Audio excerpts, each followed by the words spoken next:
Coucou mes amours, comment ça va? Coucou Hadia, tout va bien? Vous allez bien? Je suis en train de déjeuner.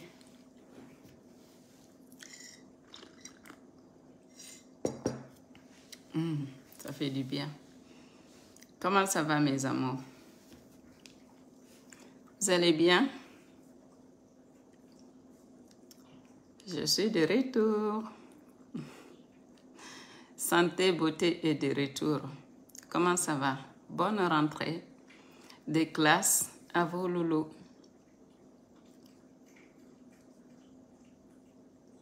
D'autres pays ont déjà commencé l'école. Hein? Non, en France, ici, c'est aujourd'hui. On n'est pas bien là. Après 2 mois de bruit, après 2 mois de cris, je suis là, sauf que j'étais en vacances. J'étais en vacances avec ma petite famille. J'ai profité de mon mari et mes enfants. Dieu merci. Aujourd'hui, c'est la rentrée. Les enfants ont fait leur rentrée de classe. Tout ça s'est très bien passé. Dieu merci. Maintenant, on attend tous les documents à remplir. Parce qu'après la rentrée, c'est les papiers. Beaucoup de papiers. Donc, beaucoup de papiers. Les assurances, les restaurations, plein d'autres choses. À remplir après. Voilà. Et la liste à finir surtout.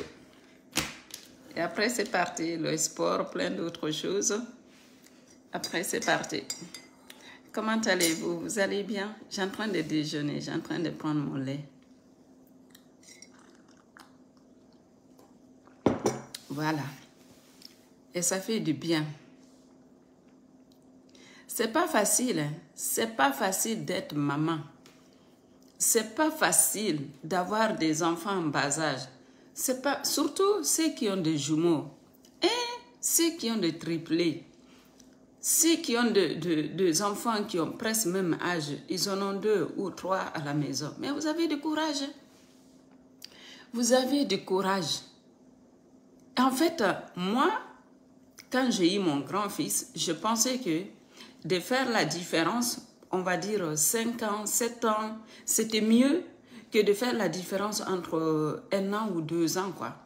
Au final, je me dis, j'aurais dû les rapprocher, en fait, les enfants.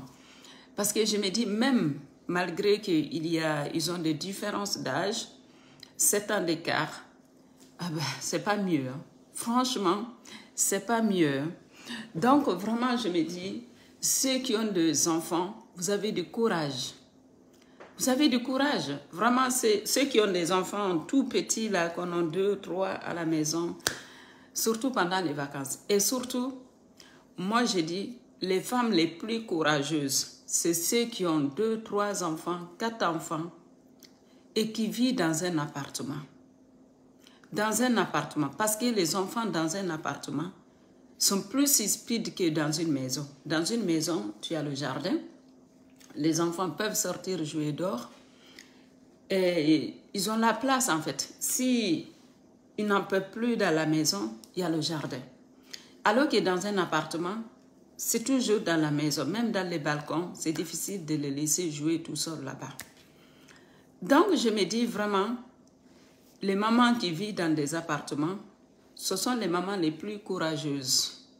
Parce que ce n'est pas facile de maintenir des enfants dans un appartement, de s'occuper des enfants dans un appartement. Il faut les sortir tout le temps, il faut monter, descendre. S'il n'y a pas des ascenseurs, il faut descendre. Il faut monter les escaliers et descendre. Et à chaque fois, c'est compliqué avec la poussette. Et on est obligé toujours de les sortir, les amener dans un parc. Alors que dans une maison, tu peux installer une petite piscine. Et si tu as le jardin, donc ils peuvent jouer dehors, tu peux installer des jouets et c'est plus facile. Donc l'été, s'occuper des enfants dans une maison, dans un appartement, déjà dans une maison, c'est dur. Imaginez dans un appartement. C'est encore pire. Et ceux qui ont 2, 3 enfants, 4 enfants, d'autres même 5, 6, vous avez du courage. Moi, 3, c'est bon. Dieu merci. 3, c'est bon. Voilà, je suis dans une maison, mais 3, c'est bon. Et là, ça commence à grandir. Dieu merci. Dieu merci, vraiment. Donc, moi j'ai toujours dit, on doit respecter les femmes. On doit respecter les mamans. Beaucoup des hommes pensent que s'occuper des enfants dans une maison, ce n'est pas du travail. Mais ils ont oublié une chose, ces enfants-là, il faut s'occuper d'eux, il faut les sortir.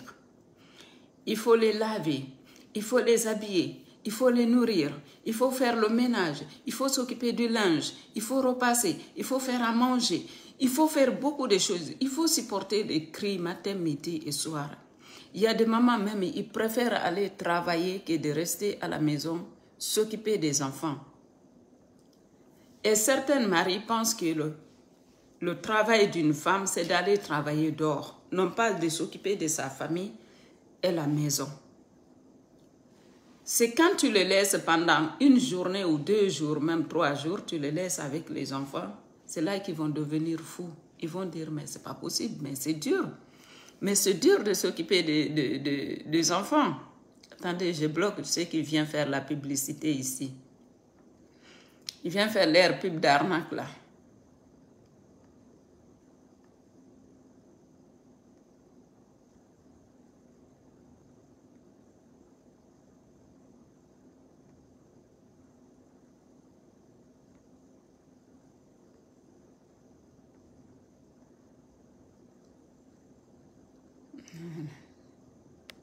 Il vient, il te pourrit la vie sur les commentaires. Il pense que tu es payé pour les faire la publicité. Il ne demande même pas autorisation. Les gars,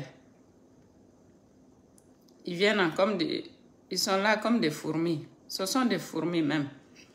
Et coucou Tokora, comment ça va? Ça y est, tes enfants, ils sont rentrés à l'école?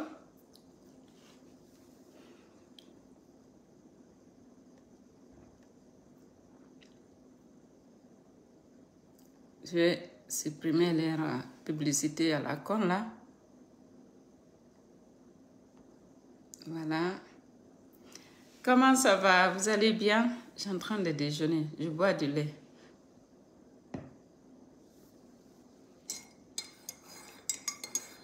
Le ménage ne finit pas, tu as raison. Le ménage ne finit pas, je te jure. Ça ne finit pas à la maison. Toujours, tu as quelque chose à faire. Toujours, tu as quelque chose à faire. Moi, j'aime bien voir ma maison propre. Il y a des femmes aussi qui sont à la maison, qui ne font rien. Il y a des femmes qui sont à la maison, elles ne font rien. Je comprends aussi quand leur mari vient râler sur elles. Il y a des femmes à la maison, quand tu rentres dans leur cuisine, là, tu n'as même pas envie de manger les repas. Quand tu rentres dans leur maison, là, tu n'as même pas envie de manger un repas. Tu vas avoir beaucoup de linge comme ça, du linge à laver, des trucs comme ça. Tu vas voir la cuisine, il y a beaucoup d'huile partout, c'est sale, il y a du vaisselle partout. Et franchement, tu n'as même pas envie de laver. Des personnes qui sont là, par exemple, toujours en train de regarder ce qui se passe sur les vies des autres. Vous comprenez ça? Ils n'ont même pas le temps d'entretenir leur maison.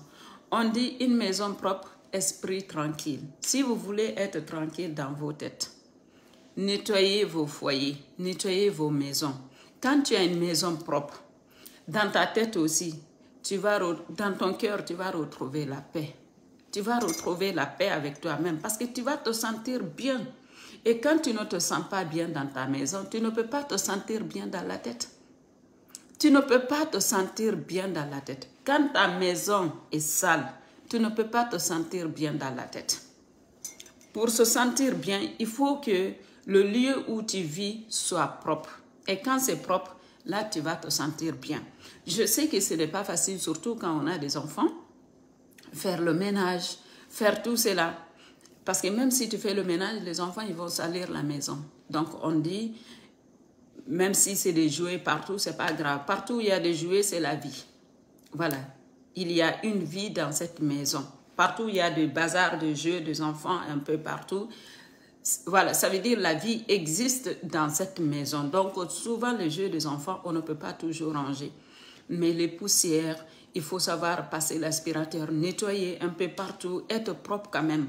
Être propre, ça c'est très important. Voilà, intérieur du micro-ondes, frigo et tout cela en fait. Tout cela doit être nickel. Il y a des gens qui passent leur balai dans leur maison, ils ne passent pas en dessous les meubles par exemple. Ils ne nettoient pas en dessous les meubles. Donc, la maison reste sale. Et quand leur mari part au boulot, travaille toute la journée et qu'il rentre, il voit que, je vais dire, la maison, elle est sale. Ils n'ont même pas envie de manger. D'autres hommes, ils vont directement se coucher. Ils ne vont même pas manger le repas parce qu'ils voient que c'est sale. C'est tellement sale qu'ils n'ont même plus faim, quoi. Ils n'ont même plus faim. Donc, on dit en notre langue, debbo ko laaɓuɗo, car debbo ko laaɓuɗo, debbo sino tuuni, he modi makko wawata wonde tranquille e ndon suudu. Debbo ko laaɓuɗo, suudu makko nun tawa kadi harano laaɓi. Je comprends a wata yewde gollake yaasi yiɗa mari paykoy, yiɗa seke, a wata accude ɗon ɓiɓɓe ma ɓen, maɗum naɓaɓe nokkugo yaha gollake yaasi. Ok, mais modi maɗa no wakkili, modi maɗa no gollude, modi maɗa no ittude dépense. So arti kikiɗe taw hara sundu no laaɓi. Hara na yo artu golle mo faala fowtade. Ɗum ɗo no woni hombo tigi woni hay portoɓe ɓen. Si ɓe arti golle sagu maɓɓe koye ɓe jooɗo tranquille ka canapé ɓe yara verum. Et puis soit ɓe yaha ɓe looto avant, soit ɓe yara verum maɓɓe kum ɓe yaha noon ɓe looto. Ka meɗen kadi c'est la même chose. Ɗo ya wulnande modi ma ndiyam ɗam. Parce que des fois no wawi wonde o aray un peu tard, un peu en retard har embouteillage no ka lawol a wata innude a wulna e ndiyam ɗam en avance joƴƴinaka hurgo ɗo yo hewtude hara ɗam ɓuuɓi. Donc so ari ye taw hara sundu no laaɓi. Si sundu laaɓa pay koye koye no dogude nokkeli ɗi fof muɗo wawata fowtade, ça va pas. Ça va pas. Donc au moins si sundu no laaɓi pay koye koye no ɗon hara no natiri pay koye ko hiwragol mo ton baba on jarama. Bonjour papa, tu vois, juste pour se détendre en fait, passer un petit peu du temps avec ses enfants. Mais yo aro tawa pay ko no dogude no keli din fop. Sundu no tuni, cuisine on fop modo no tuni. Hay e fu so rangeaka. Kono wono da wadde nyalorma fu. Ayna ta ko danka go pay ko joda go ayna pay ko tum. Joda go ayna pay ko tum. Gorko wata joda den don suudo. Gorko jodi ke suudu o si hawriyara ande bon yida laabi suudu mandu no laabi. E da wawi defude. Be wawata defude ben ko be ekkito. Hande kala debbo innuɗo wawata defude. C'est que o ekkitaki. Parce que ko jombaɗa nadaɗa. Goto ekkitalma uddutugo koyɗe maɗen. Donc la cuisine c'est la même chose. No andirɗa non ka danki. Goto ekkitalma uddutugo koyɗe ɗen. C'est la même chose kadi ka nder suudu. Goto ekkitatama defugo kan wawata ekkitanade hoorema. Defana ɓe ma nden. Ça c'est très important. Hande recette jiɗin foppuno ka internet. Sa tappi recette kala mo faala ka internet. Ayi hay mafeji men ɗi. Hay mafeji men ɗi no wodi guinéen ɓe hande. No wodi fulɓe ma manin kama soso ma forest e maɗum honno. En tout cas etniji ɗin foppo guinéen foppo hande. Kala recette guinéen mo faalaɗa. Sa tappi ka internet ka YouTube ayi ay on recette. Kala recette ivoirien, sénégalais et tout. Mi anda voilà. L'air repas différent parce que quand même toujours nos défirte non nos certes c'est là. Donc quand tu regardes les recettes tu vas trouver dans tous les recettes que tu veux, tous les recettes que tu veux. Si tu tapes sur internet, sur YouTube, tu vas trouver ces recettes là. Donc tu peux apprendre à cuisiner. Aujourd'hui il y a même des machines. Si tu ne sais pas cuisiner, il y a comme Thermomix qui est là. Voilà, comme cette machine. Elle a plus de 200 recettes différentes là-dedans. Tu peux cuisiner même là. Tu peux programmer. C'est vrai, il faut mettre l'argent. Il faut mettre l'argent. Si tu veux un comme ça, il faut mettre 1200 ou 1300. Mais au moins, après, tu es tranquille. Quand tu as beaucoup d'enfants, et voilà, tu n'as pas le temps. Surtout quand tu rentres du travail, tu n'as pas le temps. Tu peux programmer ton repas. Tu peux programmer ton repas. Donc, le temps de faire les devoirs, le temps de laver les enfants, les préparer, le repas est déjà prêt. Le repas est déjà prêt. Moi, j'aime beaucoup cuisiner à la main. J'aime beaucoup parce que je n'aime pas perdre la main en cuisine. J'aime beaucoup cuisiner à la main. Donc, même le robot, là, Thermomix, j'utilise pour tout ce qui est gâteau, pour mixer, pour les desserts, pour, voilà, c'est plus mon mari, en fait, qui utilise le Thermomix. Moi, j'utilise mes mains, parce que je suis une femme et j'aime cuisiner. Depuis quand j'étais petite, j'ai toujours cuisiné. J'ai toujours fait de la cuisine. En Afrique, on faisait de la cuisine pour au moins 20 ou 30 personnes. On cuisinait beaucoup, tout le temps, tout le temps. Et jusqu'à présent, j'ai du mal à cuisiner pour 5 personnes. J'ai du mal à cuisiner pour 5 personnes. Souvent, je cuisine pour 10 personnes. Je cuisine pour 10 à 15 personnes. Et quand je vois qu'il y en a trop, je donne un peu à mes beaux-parents, je donne un peu à la grand-mère de mon mari et je donne un peu même aux voisins. Je donne un peu quand je vois qu'il y en a beaucoup. Et d'autres, je mets dans le congélateur, tout simplement. Donc, la femme, bien sûr, on dit la femme à la cuisine, c'est pas forcément la femme à la cuisine, mais la femme doit savoir cuisiner. Mais la femme, elle n'est pas née pour être à la cuisine. Sa place n'est pas à la cuisine. Sa place est partout, dans les bureaux, et dans les foyers, partout. Voilà, la femme a le droit d'être partout, tout simplement. Non, pas seulement dans la cuisine. Les hommes qui disent souvent, ah, toi, ta place à la cuisine, emplacement en caca cuisine. Non, non, non, non, pas du tout. Quand tu étais chez tes parents, est-ce que ta place était tout le temps dans la cuisine? Est-ce que tu dormais dans la cuisine? Non. Tu faisais à manger parce que tu es une femme, c'est normal. Toutes les femmes doivent savoir à faire à manger. Tu ne vas pas toujours manger du surgelé. Tu ne vas pas toujours manger de boîtes de conserve.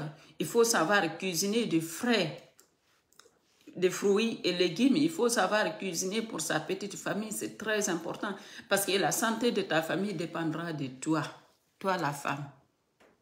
La santé de ta famille dépendra de toi, tout simplement. Et quand tu manges un bon repas, équilibré, tu vas faire attention à toi et à ton corps. Donc ça, c'est très important. Merci, Benjamin. Merci. Ibrahima Kanté. Salut, Djadia. On veut le ticket. Non, Wétié Djang. Oui, mais Wétié Djang. On a Wétié Djang.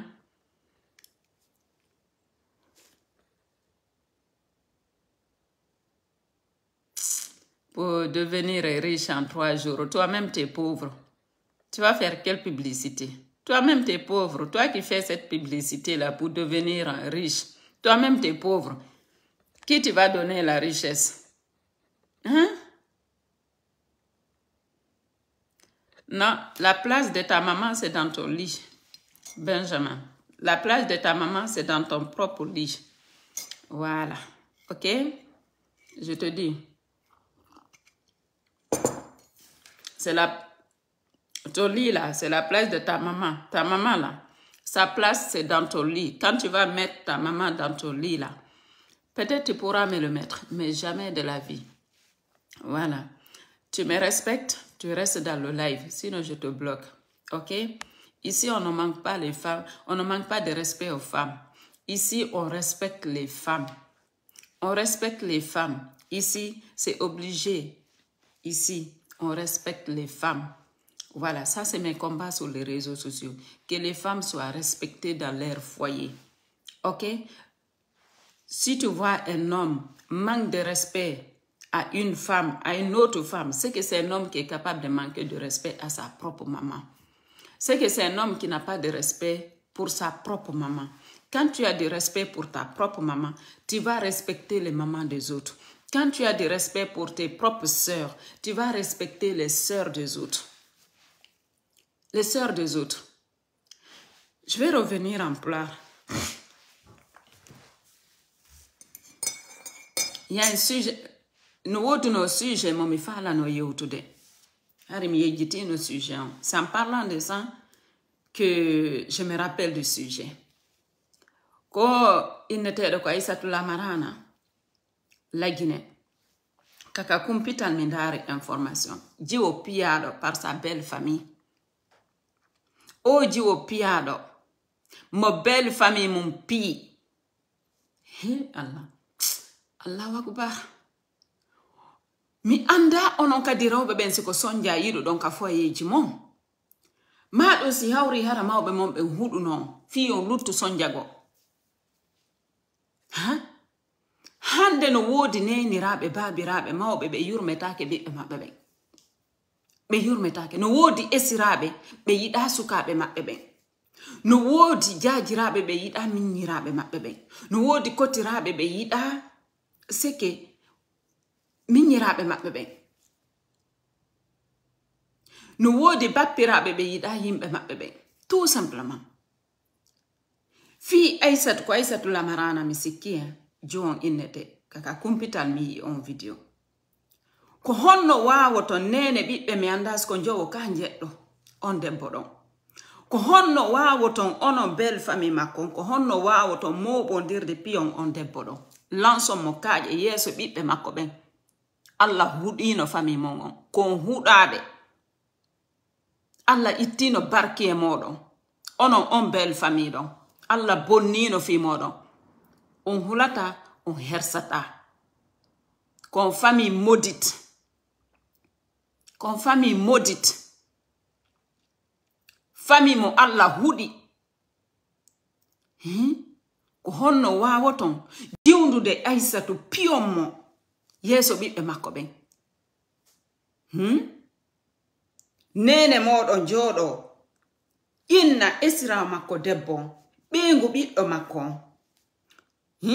mo on debbo jiidani mi anda ɓiɓɓe njelo o jooɗo inna yennila o yenna esira makko yeeso ɓiɓɓe makko ɓen o yenna Aissatu o inna juuɓe makko ɓen yo ɓe jiwndumo ɓe piyamo ye nene mo mara hakkil heɓike ka famille moɗon ɗon on yummirawo ɗon ko yummirawo ñannejo yummirawo bonɗo yummirawo mo Allah bonni fi muɗum nene moɗon ne irali on kiggol nene mo ne irali on respect nene mo jonnali on bonne éducation nene mo jonnali on bonne éducation nene mo ka dewgal makko fof ko malheur o heɓi ton o heɓali giggol kala mo heɓali giggol jonnataɓe e makko ɓen giggol on faami ko honno wonire nene mon on yummirawo ɗon esirawo Aissatu on innata juuɓe makko ɓe yoɓe jiwndu Aissatu ɓe piyamo lancon mo kaaƴe on yi ɓernde makko nden ɗo jiwon abbe mi yaka kumpital mi ndara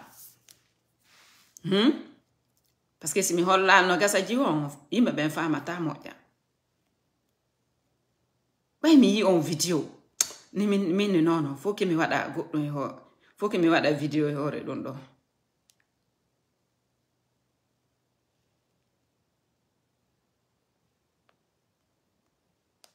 may ndaren video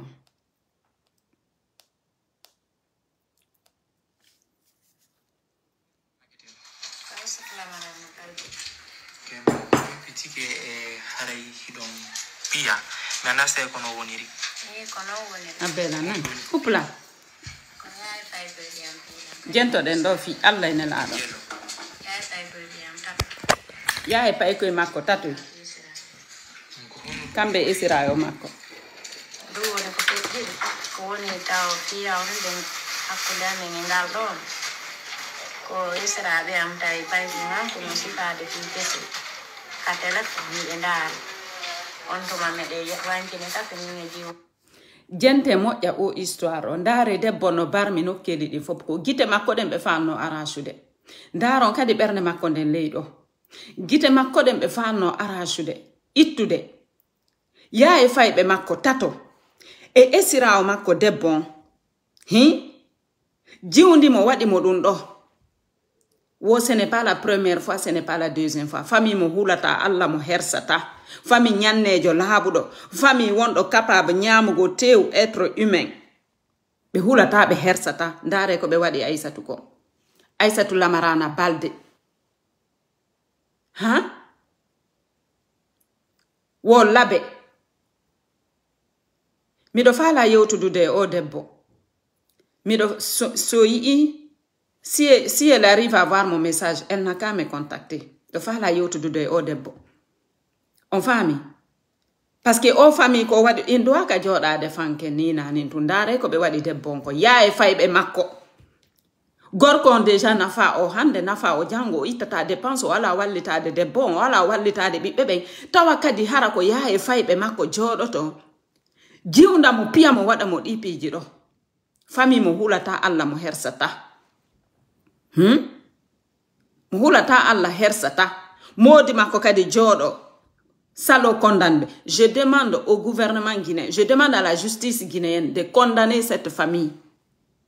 Je demande à la justice guinéenne de prendre en compte la plainte de Aïssatou Lamarana Baldé et de condamner à ses belles sœurs qui l'ont blessé, qui l'ont maltraité. Et même la belle-mère, condamner tous les quatre. Et même le mari qui est incapable de prendre son foyer en main. Je demande à la justice guinéenne de considérer la plainte de Aïssatou Lamarana Baldé. Parce que ça, ce n'est pas normal. Ce n'est pas normal. Gente moja, histoire de bon. Nune episode ano iwa wata. Keme humpitike haray hidon pia nana se kono woniri. Ni kono woniri. Ko homdo ni ko piyon. Si don nande adde kerji di. Binjelo. Ay tay ko biam tap. Tap isra. Ko hono du woni ko fiki. Du woni ko fiki. Ko woni taw pia on den akudane ngal don. Ko isra be am tay pay man ko musika de pese. Ka telefon ni ndal. On to ma mede wanki ne ka ni jiwa domba redo jamaare kam. Ede yamde ka. To yumira be ni. Konene ma tindi ma yaay na jidirawo bondo ne konene ma tindi ma tumbay ko jidirawo bondo pourtant nene ne lalla yo yenno baaw ine afena kus tenya konene ma woni jidirawo bondo nene ni ma wo gonga kaka hundo ko pay ko yaltata si pay kon inni on yummirawo don ko jidirawo bondo seke ka jidirawo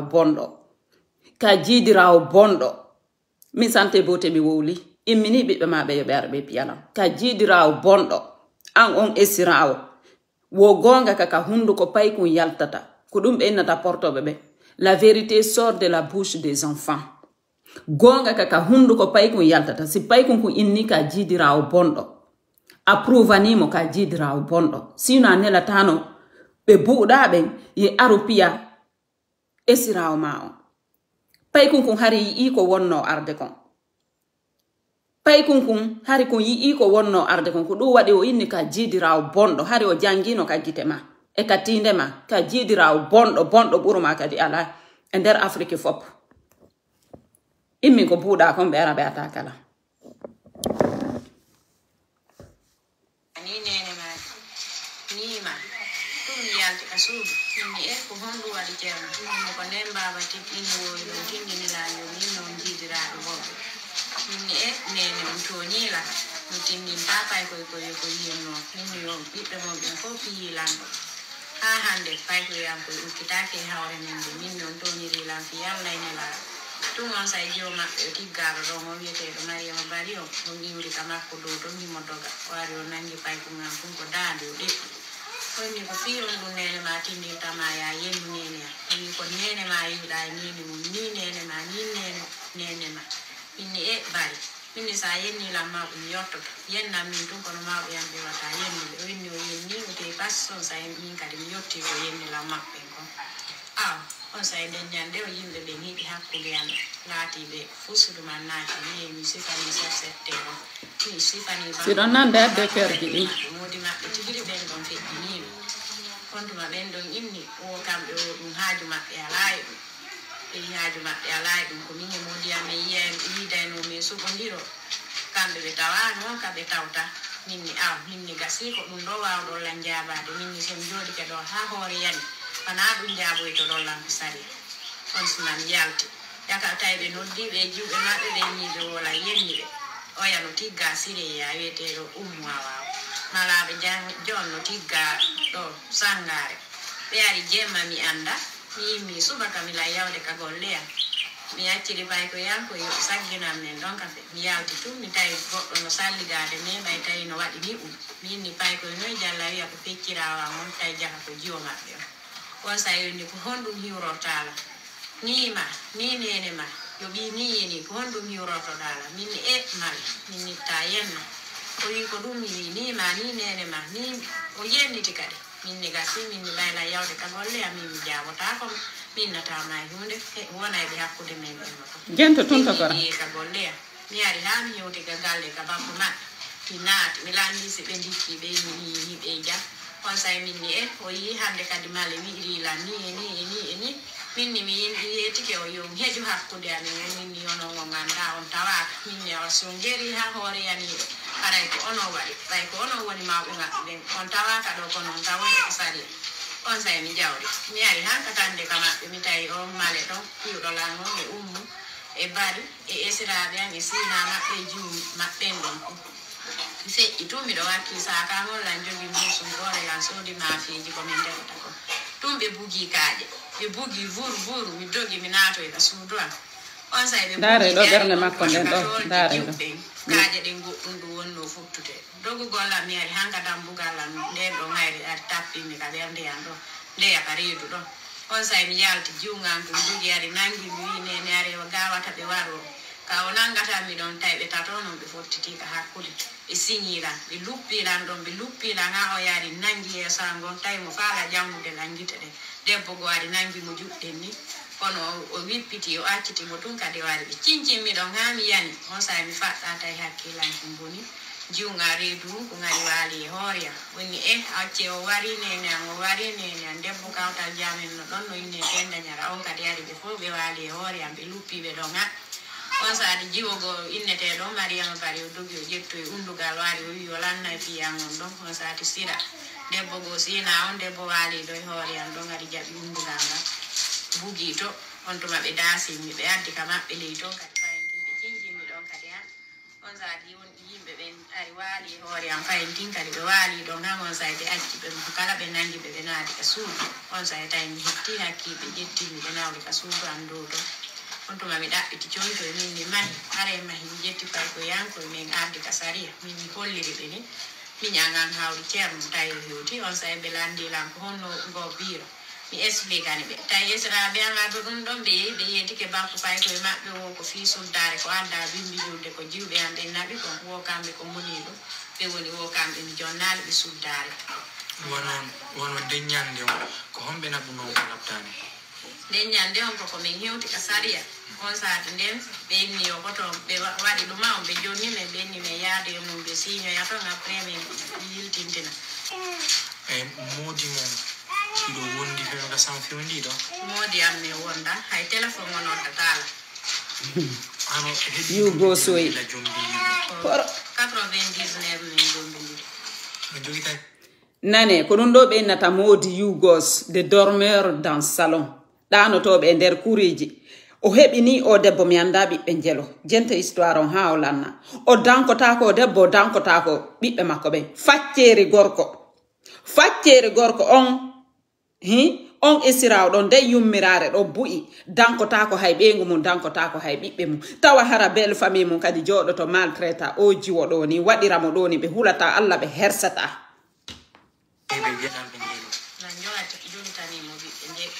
jeɗɗo ɓiɓɓe jeɗɗo worɓe tati juuɓe nayi ɗoni ni kila kamin yimno to mbendi ni yo mi yaftuga ha semi ndikki mi yehi taali ton ko mi ñanga wonno yawde kamɓe noon ɓe innike ga kamɓe chef secteur on e chef quartier e moko baɓe bus ka hoɗo ton ɓe ari ga tubangol mawɓe amni e kamɓe piwɓe lamɓe jiwɓe ɗiɗo ɓen ɗon kadi ari ga tubugo ɓe wiwo ko mi yafano ɓe ko ɓe piiram kono minni min mi wawata yafade ɓay hande wotere waɗi ɓiɓɓe maɓɓe ɓe worɓe ɓen fof piilam modi ani naali fus rewɓe ɓen fof piilam hay fus ɓe naali kamɓe modi ani ɓe wontidi ko honno woniri ono worɓe ɓe on piya debbo israel mo déjà no holli o mara tuba no holli o mara fuska hakkunde koyɗe mo kala gorko dariɗo pi israel makko debbo no holli ko facceri gorko ko bepperi gorko fusko mari ka hakkunde koyɗe makko ala onon esiraɓe worɓe ɓen ko on ɗum bantanto ɗon ko hon ɗum piyantomo déjà no holli kon beppeji worɓe no holli déjà nene mon heɓi raali on kiggol ok et puis Aissatou wota yaafu minni wota yaafu min sante bote mi innima wota yaafu yawka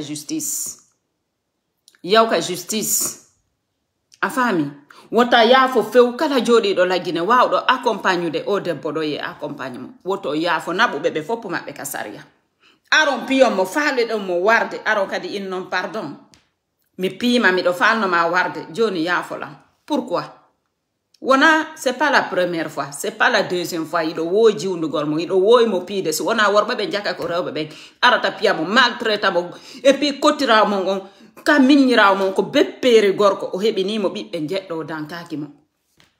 o dankaki mo jooɗo ɗon innon onon ko julɓe ono roɓɓen alijanna maɓɓe kaka koyɗe mo luuɓuɗe woni kaka koyɗe mo kaka bunnaji mo luuɓuɗi alijannaji maɓɓe ɗin jooɗi ko debbo mbo muññoto jooɗo ɗon Aissatou sa yirtitike ton haray nene ma e baabe ma waɗa barke ma haray ay ti hoore ma sadaka parce que ko enfer woni ɗon e nder on famille ɗon ko famille yiite jahannama a faami sa yirtitike ɗon e hoore ko ɓe wonma maltraitude ɗo kon haray an a ittama sadaka fi on famille maudite fi on famille bonɗo ɗon a faami a dowa ka yirtitade ton hey ɓiɓɓe maɓe danko ɓiɓɓe maɓe yaw golla wakkiloɗa dankoɗa ɓiɓɓe maɓe siko sutenugol ma min darayno min sutenirama heɓa coggu mananku no yeeyira dankoɗa ɓiɓɓe maɓe mais ta yirtito hande kadi ka o famille ɗo wotta yirtito hande kadi sa noddina min daray miɗo andi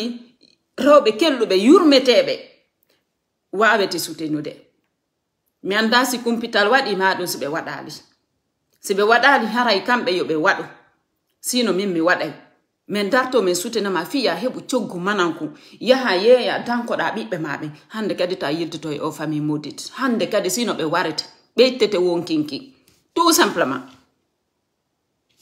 mi woni ɓe yennude moodi an kadi mo tawti ɓe kanko atti innude yo moɗum yalta si koto makko ari kamen nga tottirdaɓe nani suudu ɗuwoyo yalta kande suudu nini non onon ko hon woni ko landiɗo jumbari ko waɗa e hoore makko min ko mi landi ayi a blokaka ka wallan hara si tan ɗum ɗo wattali aduna e hoore am ɓay ko wonki lan yimɓe faalano hoore ɗum ɗon kadi si affaire dewgal ngal mi ɗum nini haala kara ɓaygoy koye wonata hakkude amen hoore ɗum ɗon kadi ɓe wallala mi hetta geɓal ɓiɓɓe am ɓe mi darna e ɗon mi wona ɗon min e paygoye am koye sabu paygoye am koye woni e wonoyde ka galle ɗon ɗum ɗo noon na hande fuɗɗi hari ɓe jaɓino lam boobo mo jonte ɗiɗi hin siɗa wawi ɗaɓɓude hay galle go suudu go yahu ñande ɓiɓɓe ma ɓe réussisi woɓe darnante ta hooloro o famille ɗo hande kadi par ce que sino ɓe ittete wonki si ɓe waralima ɓe wara e ɓiɗɗo ma ɗum ɓiɓɓe maɓe a faami oɗo famille na c'est que a duwaka hay luttude hande kadi e o famille ɗo few nane wo hari woɓe jaɓi wo hari esirawo makko gorkon jaɓi honno jaɓinomo boobo makko mo jonte ɗiɗi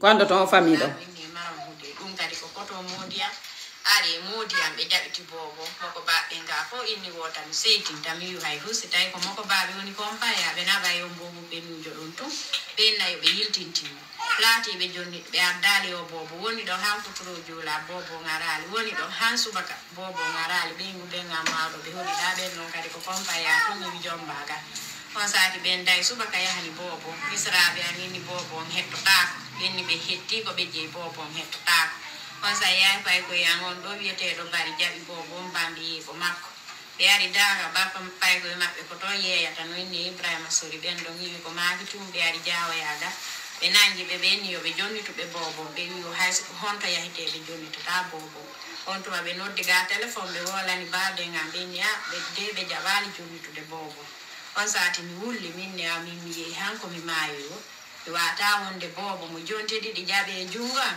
hara miɗo wuuri onon ɗo hiɗo wuuri min mi so tawi o jettimayde ande perdollan kadi boobo mbay so muynali o maayo minni min katara mi yehi ha ko maayo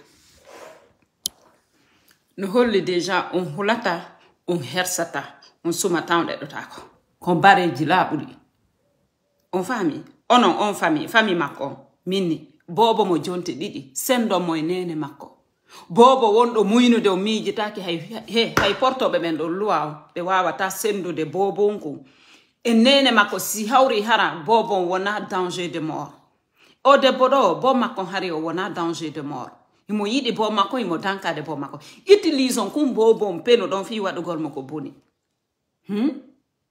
utilisons kum bobon peno ɗo wonko muynude jatton mo bobo ƴetton kum bobon ɗon utilisons waɗon kum honɗon o mara hay mbuuɗi ko sooda noon kum ɓira si wona fi bonnugo fi kum bobon ɗo bonna fi o debbo ɗo famille criminelle que vous êtes on hulata Allah on hersata hay bareji ɗi waɗata ko waɗaton ko hay bareji ɗi waɗata ko waɗaton ko on to masi mi nyanga mum hikkondiri on ceerno on ɗo yimi joni mayi habo mi yaami pompe ya plainte on to mame yaadi oy mi jawka moto ɗo mi yaadi ka sirete mi waɗani ɓe plainte on to maɓe ari ɓe nooti plainte on mi hetti bobo an o depuis noon ɗum ɗon min haaldi dépense pay koy nde mi yahanay ka naɓay ka sariya to laati yo naɓaali humnaali few mi arti ka mawɓe am ɓe ngam woni ga duuɓi tati mi fuɗɗiti lekkon mi waɗi santé mi gayni Mariama mi noddete joni abbami gayna jentintinde vidéo gayni ɗum ɗon o ari ñande o ñande wara wala ga joni noon mawɓe makko ɓen fof no andi min haɗino ko sariya ɗum ko moodiya mi raɗimo mawɓe am ɓen tigiri wi yiyamo yiwgol ɗo o wi wo tanke mi hootali o hootata on say ɓenni yaw inna mawɓe maɓe yo ɓe yarni yiwtida onni wo kanko ala mawɓe oui Mariama Touré mi noddete joni hani jentintina ɗo so ɓe jonnitata kadi fo yimum o hootata simi hootali on say baɓe nga nginni jonnitatama nene a nginni ɓe jonnitatama on tuma koto an mawɗon koto an saliw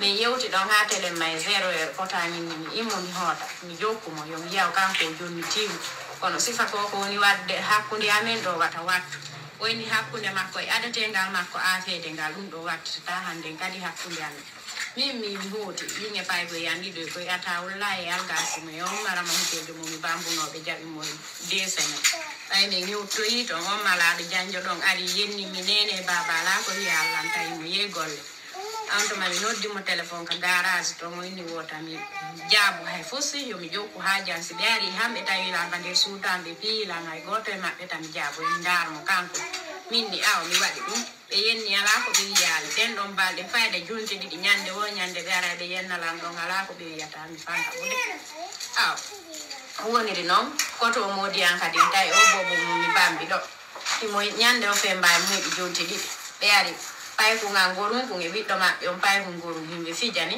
paykun ku ngari waɗiri mo ni koye ngal tum ɓe gaari moto ɓe fokkitunoka golle maɓɓe ɓe yiltiti ɓe nene ɓini eniɗa sikka tajana yo kum paykun ɗo laawol ne yo donkanoma kos ñande nangituɗa o mi waɗete ni eni on sayi paykungal kum panki buɗe o uggini milan ɗaɓɓitude coñcoye bobo pen wango mi wuppa tum minni ata wulla min hande kaɗa falamalam min minande sonja minni ɓay mi yetikema mi wawatama sendude koye pay koye ɓiɓɓe ɓe mamawɗo bonon hawti minnima kono tanke hiɓe ɗo wata on fijudu si ɓe yehi ka golle fijide hanko faala ɗum kono fiɓe ɗo wata fijirɓe ɓay ɓe yiɗa ɓayɓe nani ɗum ɗon ɓe yiltiti kam mi hucci ɗon ɓay ɓe sunni lambanto mi jiila tawi hen koto mudiya tawi hay fusti mi anda on tuma min woni ɗon ha min kadi ɓay mi hetti hakkil ɗum kadi nene maɓɓe no liila pute kari pute ɓe lesi ɓe liila ko o waɗi ɗo koko min piiri fof ɓe yummiraɓe no acciti men ɗon ɓe no piwde lam yummirawo bonɗo ko ɓe tawi hihi ɓe piila ha mi yani mi wawata ɗon kadi hay fus on somasi ɓe wutti faaɓe yimɓe ɓe nommoɓi ɓe ari ɓe tawi ɗum kadi ƴiiƴam no yaltira e hundukankon kine hunduko ɗon kadi chef secteur ɓe ɓen ɓe torilam ɓe tubanimi ha ɓe ni wota mi yawmi wullitoyo yomi darɓe kamɓe wattata yoɓe soke fillotako yoɓe soke ɗon feƴƴi woni ɗon kadi miñam makko mo hikkodiri suka tigguɗo heeɓi ɓiɓɓe nayo on ɗon kadi no inni e mamadou ali ɗon kadi lam fewde momi lewdi on ɗon kadi o ari nene makko yeyetimo womin nde finniri meɗen sokkade kamin dow ton min hokkorali ɓe wari o inni hondu wiwɗa Aissatu minni mi inni honɗum o inni mi nani ko woluɗa ko yenna nene a minni ali minni mi yenna nene ma hakkude ma e Allah meɗen gamin dow ga meɗen nder ga miɗo wawi yennude nene a nanila yenna nene onni hihi a yenni nene mi fokkiti yaltugo tun o sunni lambanɗo on saati o nangilan sukundu ngay ɗum ɗon goy ko ɓay sukundu foɗiti yari no ɓuri gaw ngo o sengo fu on tuma o daasimi ɗon kadi min nangodiri min on ɗon min piiri ɗon ha mi nawmi ɓayta e ɗon kadi mi laaɗeedi moodi am ɓe noddi mo finance mi piki laati moodi am innal fus si ɗum ɗo noon yani hakke komi soñji min ni mi tortiki hay hoore am yeeti bakku makko min ni yeete ɓiɗɗo mon o yo soodu goro jonnitala min mi tortiki hoore am ɗum fof ko ndaargol si huttanayla mi tawi ɗum ɗon fof gasaare min nawa joni min o mi tortiki hoore am ko yoore disposition ɓiɓɓe am ɓe mi woni ka galle ga min mi yo dépense ɗo yeetimo taw okkoran taw tefuwa taw ƴeew mo accitilan e ɓe ɓiɓɓe fof son jam fof ko min tu min ni miɗan jokki ha jam ɓuttantalan kadi min ni mi wawirta non noon on sa ñande wiyeta nden min piira bimbi min piiri nden kam tawi koto makko ari ga landike mawɓe am ɓe wo kanko suudu ndum ko kanko darnindu ko fewndo ko suudu ndum o darnindu hari muudi an no banjulu ko kanko piibirikije ɗen darni suudu o inni mawɓe am ɓe wo ko yomi jonnitumo suudu makko ɗum yomi yawtoton na kanko muudi an je suudu ko on saati ɓe noddi mawɓe am ɓen ɗo ɓen ñaw miñiraɓe makko ɓen jongilan ɓe piyila on tuma o dogi o hoodi ka maɓɓe ton ok ɗo lanni mi fala ajoutude mo goto mawɓe jiwon kadi ɗum woni responsable ono mawɓe jiwon iɗo woni responsable jiwo mo no wona no maltraita depuis mi anda duuɓi jelu ono maltraité de nder o famille imo violenté de nder o famille on hettali jiwo mon on honto wonɗa mariama touré mi noddama on hetta jiwo mon on donc onon kadi ɗo woni responsable ɓe jiwduɓe mo ɗo fop justice no doit waɗede hoore maɓɓe yo ɓe soke kala jooɗiɗo lagine mi anda mi sikki ko laabe harayɓe woni kala jooɗiɗo ton o famille foppu ye nangue soke je réclame la justice pour Aïssatou Lamarana Baldé et je demande à tous ceux qui l'ont maltraité d'aller en prison tout simplement. Coucou ma chérie. Oui, c'est bonjour, ça va, t'as bien? Jantuna là, ton. Désolée, hein, je viens directement. Oui. Donc, c'est normal que je sois avec toi. Bien d'aller dire qu'on a eu des ménages tout de bon maltraité parce qu'on a eu le l'état. Je vois tes combats. J'ai pas beaucoup de temps pour t'appeler, mais je vois tes combats et je te félicite. Chapeau à toi, vraiment. Bravo, tu es une femme courageuse. Moi, je suis très heureuse d'avoir une femme comme toi en Guinée et qui se bat pour ses femmes. Et vraiment, je t'encourage et je demande à tout le monde de te soutenir. Chaque appel que tu fais à ta radio, à ton émission, je demande à tout le monde de te soutenir. Parce que si on arrive à se donner les mains, aucune femme ne sera maltraitée comme Aïssatou Lamarana aujourd'hui. Donc, je te demande une fois de l'aide pour que la justice soit faite pour cette jeune femme. Woko belle famille makon, ya e fay be makko tato. E esira makon. E kotiraɓe modi makko ɓen jiwde wowi mo jiwndugo piya ɗo ko esi woko ɗo ko honno yaha fayɓe makko tato jiwde mo piimo ɗo lanci mo kaaƴe a faami ɗo falamo ƴawnude gite ɗen est ce que ça c'est normal woko laɓe mi daari ka ɗuma ɗo mi sikki ko laɓe ɗum ɗon feƴƴi ko laɓe feƴƴi mais c'est landike joni information anduɓe ɓen jiwon ɓe wawi windande par commentaire ndara no yiidira e jiwon ndara ko honno wawata wallitorago jiwon o yalta e on famille ɗon o heɓa coggu manankun ko yeeyira wodi makko on to woni son mari il est où mi anda o modi makko ala mo dankade ala dankade ɓiɓɓe ɓen ala ɓiɓɓe ñelo heɓi jeɗɗo wow tu vois ça 7 enfants depuis non ɓe jattimo bobon kun 2 mois ɓe jattimo bobon kun jonte ɗiɗi koto modi makko jattunomo hay kotiraɓe modi makko ɓen bantoto mo piyamo famille o fof ɗum no jiwde mo yeeso ɓiɓɓe makko andi sista désolé hein andi piiji gono ton e wawana rewɓe gono piiji gono ton e wawantaɓe il faut qu'on soit clair ouais gono no ɓuuri fenade andi guere arano no ɓuuri guere sakkitoro ɓiɗɗo debbo marɗo ɓiɓɓe jeɗɗo jaye ɗum na ɓiɓɓe goto no ma ɓiɓɓe ɗiɗo a faami et puis kadi ɓiɗɗo debbo heɓuɗo ɓiɓɓe jeɗɗo c'est un peu compliqué yo on ɗon arde inna en ɓiɗɗo makko jattama on no mari 200 pas quelque chose hara bobo heɓani en moi je sais pas si tu comprends joni wona on ɗon bobo c'est que tu as dit mais inni moi pour moi c'est un peu compliqué nene ɓiɓɓe jeɗɗo yo innude en bobo makko mo lebbi mo 2 semaines goto mo makko no di jatti on no hay kanko ko woni wadde parce que normalement nene jon sino wonde ɓiɗɗo makko on mi tuuma on no mari dalilu argol ina jatta e bobo ma o hara yiɗa wondi e bobo ma. C'est vrai que un jour mi heɓi on thématique kameɗe mamuɗo kadi mais moi j'ai accusé la femme en question parce que pigui gono ton sista famille modima be ay hore man. Je sais pas si tu comprends. Je comprends ce que tu veux dire, mais ce n'est pas facile pour certaines femmes de se défendre, de trouver la solution de début. Andy, et si ça c'est une femme de caractère. Oui, c'est ça, tu as une belle famille civilisée. Non. Tu sais prendre ta vie à main. Mais il y a ça, Robe Gonoton, il faut savoir que Robe Gonoton, balde goto to yodi ne fiyo de getto redo. Afami, balde goto ton parce que contraception à la caméra, be nata be jetta e le madum stérile, donc balde goto to yoni ka be jetta redo. Be wawi hebude biddo facilement. Donc no wawi wonde hara ko dimpiji don. Mais dartago contre mawɓe mum ɓen parce que mawɓe makko ɓen souvent wo so yeeyo wulde tigi ka mawɓe makko ɓen ko ɓennata yaafo hooto iɗen anndi ko systéme men onno donc contre disugo mawɓe mum ɓe amara feere amara suudu amara no dartoroɗa amara gooto ko jiwndanama innugo kadi mawɓe waɗata mawɓe maɓe wawatama ƴettude en charge ƴetta ɓiɓɓe maɓen en charge andi forcément a jiidani ke gorko o andi a yiltitoto muññoɗa par ce que ko ɗum ɓennata o ko muññago sa yi hande probléme o ɓennata muñño no du'ira noon mais wota muñño ha tawa hara a ittay wonki maaki tawa hara muñño to ha goɗɗo ittama wonki mum ko ɓennata tu muñño woni ka modima muñño kala ko waɗaɗa muñño a faami donc sista s'il te plaît andi ɗo probléme o mi mestikanima probléme de viol joni deuxièmement mi je suis vraiment mi wona d'accord ko famille ji ɗi yanata kon par exemple min si mi andi honto ɓeygure nde woni min miɗo wawi yaade mi yiida e modi makko mi yiida e ɓeygure modi makko nde fof mi andina ɓe 40 hiira garo je peux le faire siko labbe ɓe woni miɗo wawi déplacé go mi ça ne me gêne pas moi mais Djadia a yafantala je te jure sista système mon gonton et système amen gonga c'est totalement différent.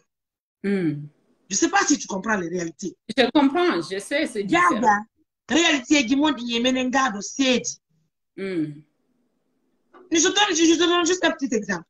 Mi Mariam tout à l'heure a dit que j'ai une belle famille civilisée, mon mari est civilisé, moi-même je suis une femme de caractère. Djadia, tout n'est pas rouge sur moi. Je sais. Je sais. Djadia, je suis une femme intellectuelle, je travaille, je fais des émissions, je conseille. Mais moi-même j'ai des problèmes dans ma famille. Mais est-ce que tu es maltraité? Sista, Djadia anda, Gotogo anda. Je te pose la question. Non, Sista, je suis la seule personne. Sista, je suis la seule personne. Comme une pète Andi. Comment je vis avec mon mari? Vrai ou faux? Oui. Vrai ou faux? Andi mene lagine do Djadia. Il nous golen ite piji gonoton, ça va pas être facile. Vous, à l'extérieur, la femme, elle est protégée, elle est aimée et elle est encadrée. Par contre, en Guinée, toi, femme qui est maltraitée dans ta belle famille, là, si toi, tu veux quitter ton mari, là, ta famille, tes enfants, famille, que toi, tu n'es pas une femme. Je ne sais pas si tu comprends. Le problème n'est pas d'aujourd'hui. Le problème, on a c'est ça. Oui, mais par rapport à mi ko mi yi kon do mi woni juge de ko mi nani kon e ko mi yi ko woni juge de afami yalti ko mi woni wowlude fi mono e yi debbo no wadana pansement ji didi ka yeso e yi den ko memi mo kon do joni ko hon dum do wadete ko en inno debbo joni ko yo burtu munyago wona don hara justice fusu wadaka parce que ce n'est pas la première fois parce que la première fois o porti plainte o explique ko famille on woy mo pide o munyike o jodike afami o dogali modi makko o dogali belle famille makko o yeddali mawɓe makko ɓen donc il faut pe yi cd on ɗo ka ɓernde makko no woni bleu en yi yeeso makko no waɗana pansement joni ko honɗum marɗen solution fi oɗo joni ko en inno parce que tout simplement réalité on a go to joni kanko yo continuer ning o jodo don o munyo do habe itama wonki ki yeso bi e makko be Minali sister, elle peut bien quitter la maison, mais par exemple, sister, si tu peux m'écouter à travers cette émission, s'il te plaît, Djadia. Andy Pigidi, Hande sister, je te donne juste un petit conseil, je te jure sur l'honneur, Djadia. Je suis en Guinée, je connais les réalités des choses actuellement. Sister, Andy Himebe Hande, si da Walludebe, pendant que tu dois Walludebe ni Djadia.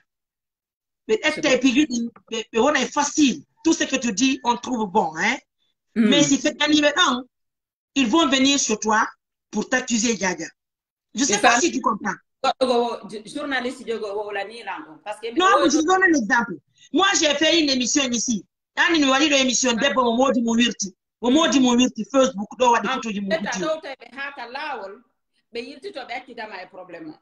Djadia, je te jure sur l'honneur, j'ai animé l'émission. Son mari a voulu me payer pour que j'anime l'émission pour détruire sa femme. Minni, non. Minni, je veux animer l'émission pour vraiment montrer au monde entier que sa femme, c'est-à-dire, on a un bandit. Tu sais ce que son frère a fait tout récemment? Son frère a osé me dire de supprimer la vidéo parce que à cause de cette vidéo, mon frère, tu as oublié que l'émission que j'ai animée, c'était pour protéger ta soeur? Oh non. Il y réseaux sociaux, il y a ça, mais il n'y a pas de souci. Parce que non, c'est pour te dire, sister, elle est victime aujourd'hui, hein, je suis d'accord. Mais ce que moi je peux te dire, grande sœur, d'accord? Tu es en train d'aider plusieurs femmes, je reconnais. Tu es en train de lutter pour ne pas qu'on torture la femme africaine en général, hein, surtout celle de la Guinée. Mais comme si tu es en contact avec cette femme, essaie de dire à cette femme, pour l'instant, parce que c'est pour l'instant, Djadia. C'est difficile à comprendre, mais c'est la vérité, je te jure sur l'honneur. Djadia, c'est pour l'instant.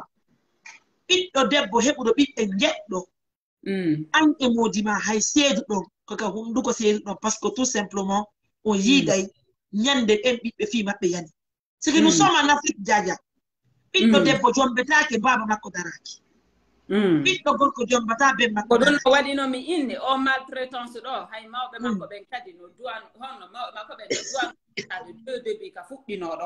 Oui.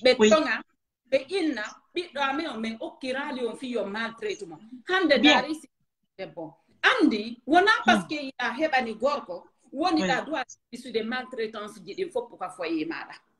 Anani gorko wo itata dépense. Afami, ay I hande preuve ko belle famille makko woni mo maltraitude ko. Jonno siko kanko woni gollude, nyammina bibbe makko be. Belle famille makko alama wallitade, modi makko alama wallitade. O wawata dabbande hoore makko wurna bibbe makko be o danko bibbe makko be. Parce que hande so wara ma do joni ko hombo perdi. Kanko. Si ça ce qu'elle va faire, ce que moi je propose, ce qu'elle va faire, d'accord? Très rapidement. Elle peut changer sa vie. Parce que hande Djadia kala gorko inno to jombay o do o wona heureuse ka dewgal don haray gorko on aynimo. Non, Andi a série détail gorko forcément fi jombegol. Il faut savoir une chose, il faut savoir Andi rewbe buyno sikkude. Pour être heureuse, il faut vivre avec un homme. Ça, je ne suis pas d'accord. Il n'a pas bien si me dit Django mi hebata ka jombala. Non, tu peux gagner. Tu peux gagner Djadia, mais habolan tu mi yanama. Hande hay on jombo ya. Moi si elle accepte moi mes conseils, juste un petit conseil parce que je dois sortir pour la radio Djadia. Si elle peut accepter mes conseils, on va attendre.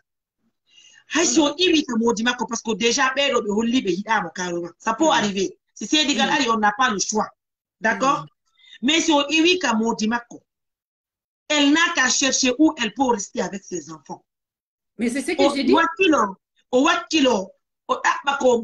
que Europe me mari pares Djadia. Mais c'est ce que j'ai dit dès le début. C'est que yoda uka wona kanko bi makoben. Bien.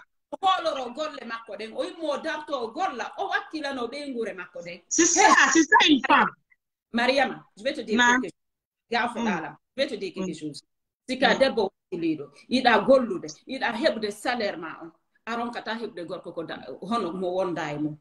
Gonga ma. Wonda be go goddum jokki Djadia.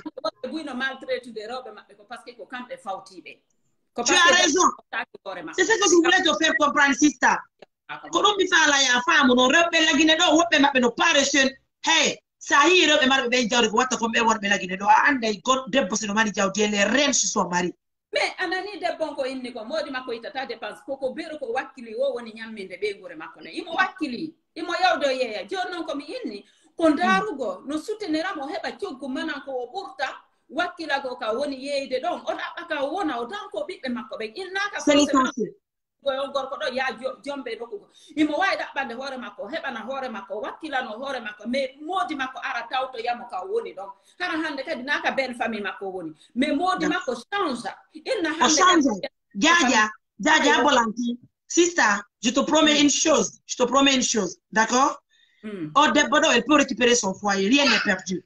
C'est vrai qu'elle a été maltraitée abandonnée par sa belle famille son mari d'accord mais si on récupère le bébé si on récupère le hande o ɗaɓɓi golle ko golla d'accord o fuɗɗike heɓande hoore makko c'est l'homme qui viendra chez elle gorko ara ka ley koyɗe makko joni si gorko ari enen andinemo pour l'instant ce qui est important ce qui est primordial c'est de chercher un boulot ou bien chercher un petit job travailler entretenir ses enfants ñande noon aroyi moodi makko arde makko.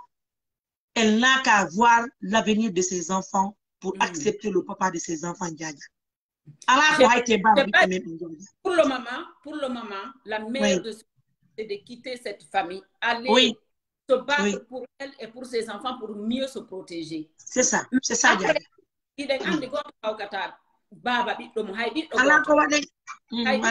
déjà heɓuɗa amara ko waɗa mais worɓe gono toon kadi ko intérêt maɓɓe ɓe jokki imo wawi yewde jokki kilo golla fuɗɗo heɓude tun gorkon ara parce que ko heɓata ko e jungo makko tawa hara ɗo ɓuri ko heɓata ko nokkugo ha o perdina ko ɗon kadi oɗo yettito kadi dalle même malgré le plus important c'est de se battre pour soi-même o heɓana hoore makko salaire makko ko ñammina ɓe gure makko nde si modi makko artoyi ko kanko gérata kadi ko hedditi ko na e modi makko aru jattamo ko heeɓi kon inna géra e piiji ɗi ɗum ɗo wawata marsude le plus important aujourd'hui elle aurait pu perdre sa vie ko hettugol hoore makko hetta ɓiɓɓe makko ɓen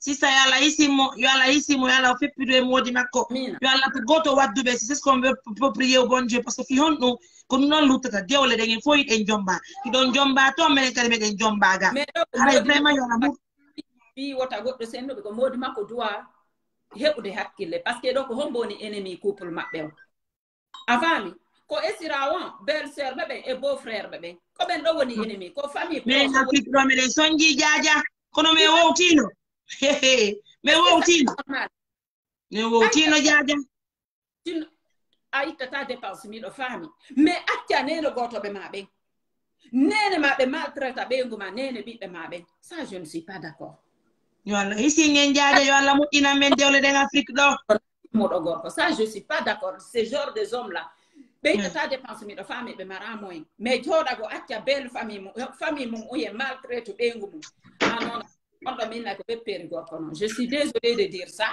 gorko on c'est que o jombiraɗi o fi giggol ma goɗɗum ngol Jaja non tu n'as pas bien compris sister regarde ça arrive dans les relations Jaja gorko no jombama hana mo hiɗuma au fur du temps sa heeɓi boɓɓe probléme yanoya taw sikkamo añuma ara discussion ha seedo si artisaji himɓe lannidaali ɓe seedata Jaja ɓe seeda ɓe pottoniray kono ɓe wontida ñande janggo moi ce que je peux te dire conseil à la femme de chercher un boulot wallemɓe heɓa makiti o yeeya o danko boboɓe makko ɓen kono Jaja hakkude ni Allah mi wonma e haalande malgré que o heeɓi o souffrance fof kanen ɓe gure makko ko wawi mo ittangol ɗum ɗo ko ɓiɓɓe makko ɓe yo Allah waɗu barke ɓiɓɓe makko ɓe ñande goɗo o wontida e yo gorko Jaja je sais pas si tu comprends o ɗaɓɓuno gollitero o wakkilo ɓiɓɓe makko ɓe inano ande par ce que ɓiɓɓe makko ɓe yiino wonano maltraitede noon ka famille babe ma a faami ɓiɓɓe makko ɓe wakkiloto donc haray siɗa mari moyen e no wawata yiidirde makko haray kadi no moƴƴi a faami par ce que pour le moment les informations so gayni émission mango on accanen ka WhatsApp information ɗiɗi je veux m'en occuper s'il te plaît mi darayno mi waɗira mi dara sime yimɓe inchallah haray kala min mi anda taw mi anda holto hoɗi mi yii ɓe winde wo ko laaɓe donc kala anduɗo fi Aissatou imi wawi contactude Mariama ma ɗo contact la donc voilà merci Bisous. Bon courage. Allez, au revoir, Diana. Merci. Merci. Merci. Au revoir. Au revoir. Au revoir. Voilà. Donc, voilà, c'est ce que je dis de début. De bon, yo yal tout ender aux familles.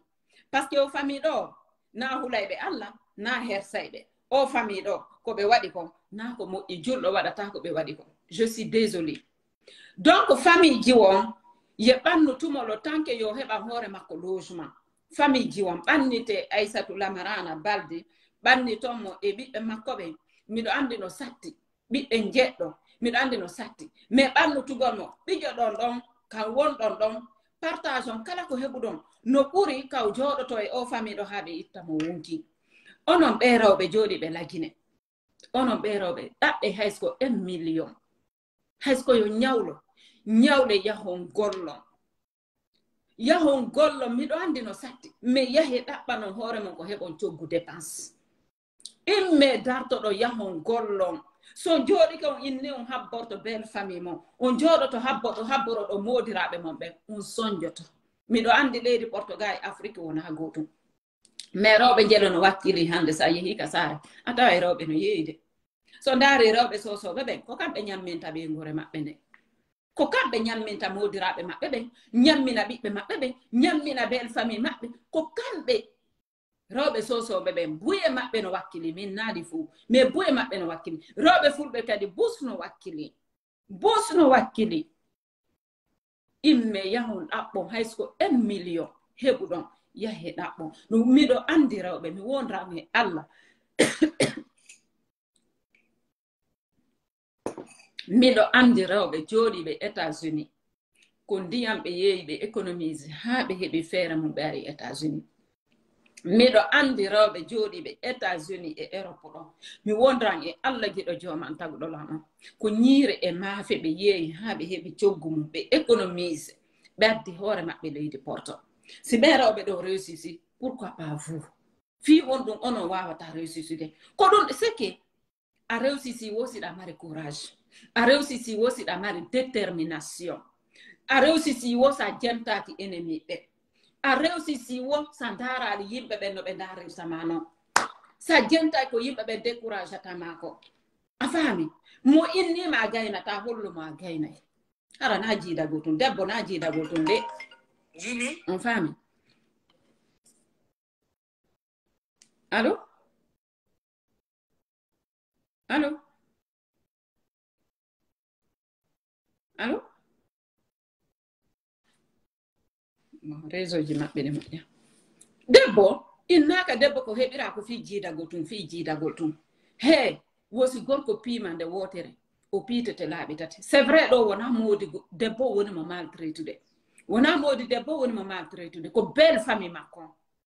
Mais ko belle famille bonɗo kadi. Ko belle famille bonɗo kadi.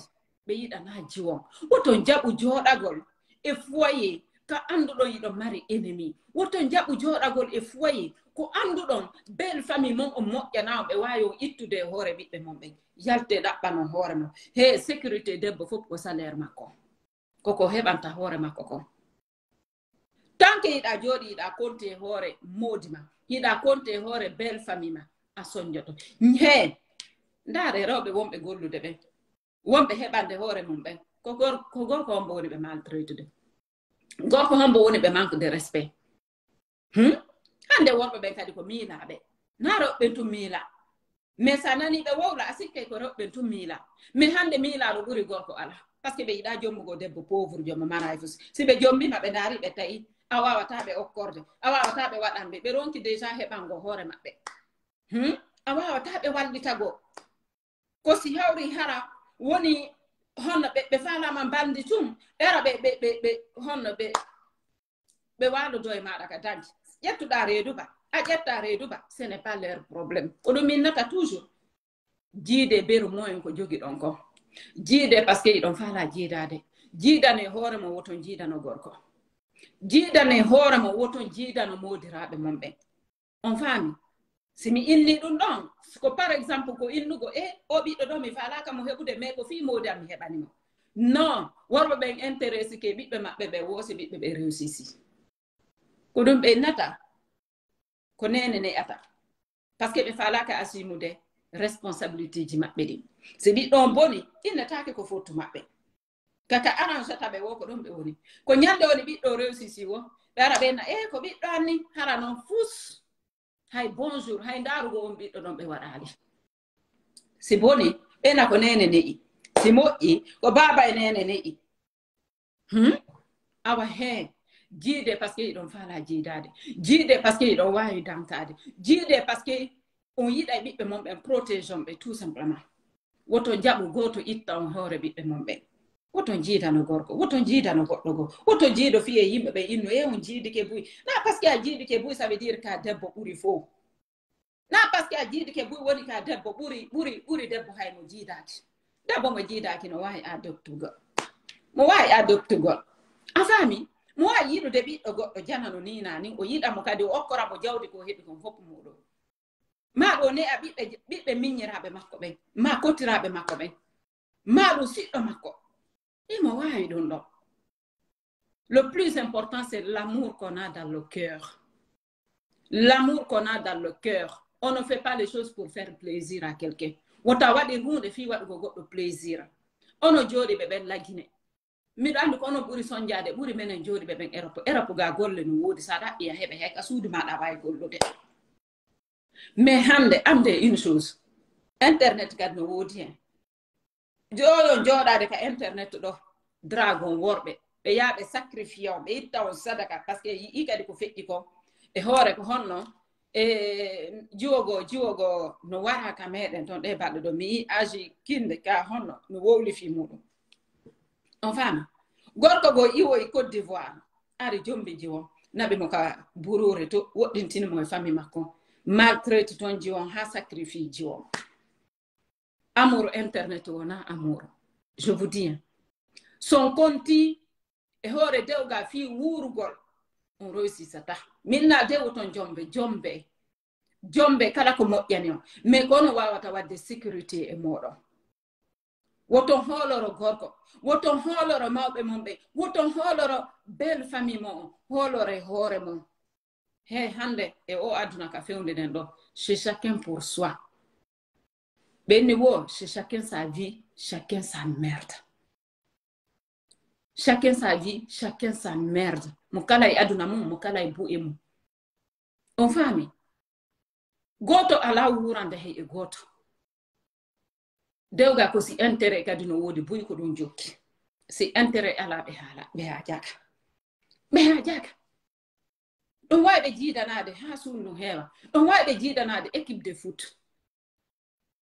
si ɓe yiɗa ɓe yiɗa on forçata ɓe yoɓe yiɗu on forçata ɓe yoɓe yiɗu hon yoɓe yiɗu ɓiɓɓe ɓe ko si réussisi ɓe artana e hoore maɓɓe on faami si yawri no hara ko Aissatou ɗo wonno ñamminde belle famille makko fop si ko Aissatou ɗo wonno ittude dépense ñammina ɓe holtinaɓe ɗo ɓe fop est ce que ɓe maltraitaynomo non parce que ɓe andi so maayi ɓe mara goto ko ñammina ɓe si hawri no hara ko kanko wonno ñamminde moodi makko okkora moodi makko mbuuɗi est ce que moodi makko dogaynomo inna humpitota ko fi payko so yi moodi makko no yaltino jokki haaji mum ko par ce que ko toon o woni heɓirde goɗɗum mais ka meɗen ko inna ko gorko on ittata dépense joni noon ko honno wawata heɓirde coggu mariage mais a mara coggu dépense ko ñammina ɓeygu ma ñammina ɓeygure ma nde ko honno wonira mara coggu dépense ittango dépense debbo ma ara noon meyiɗa mari coggu mariage fi deuxième mariage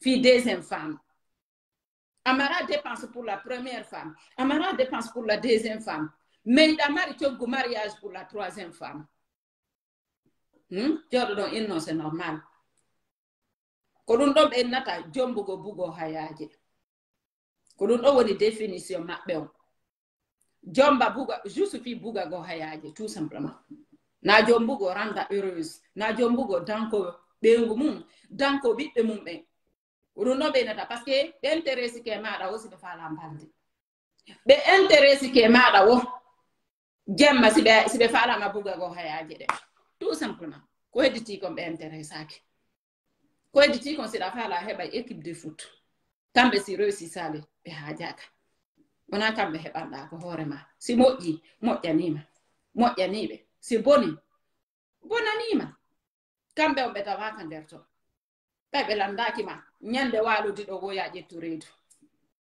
be landaki ma leydi porto do même ça ce programme ça on halda e forton yo hebu biddo on halda e forton mi do faala jiidade mi do faala goddo go kadi mi do faala bobo go kadi mais Afrique on haldata forton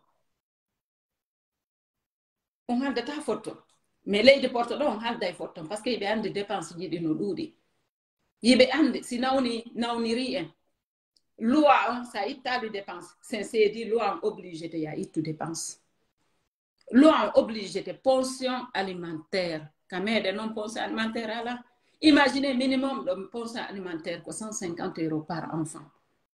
Imaginez kamede wona o debbo do no mari bibbe jeddo siko leydi porto do wonno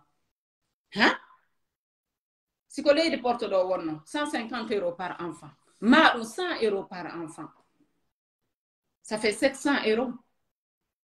Ça fait 700 €.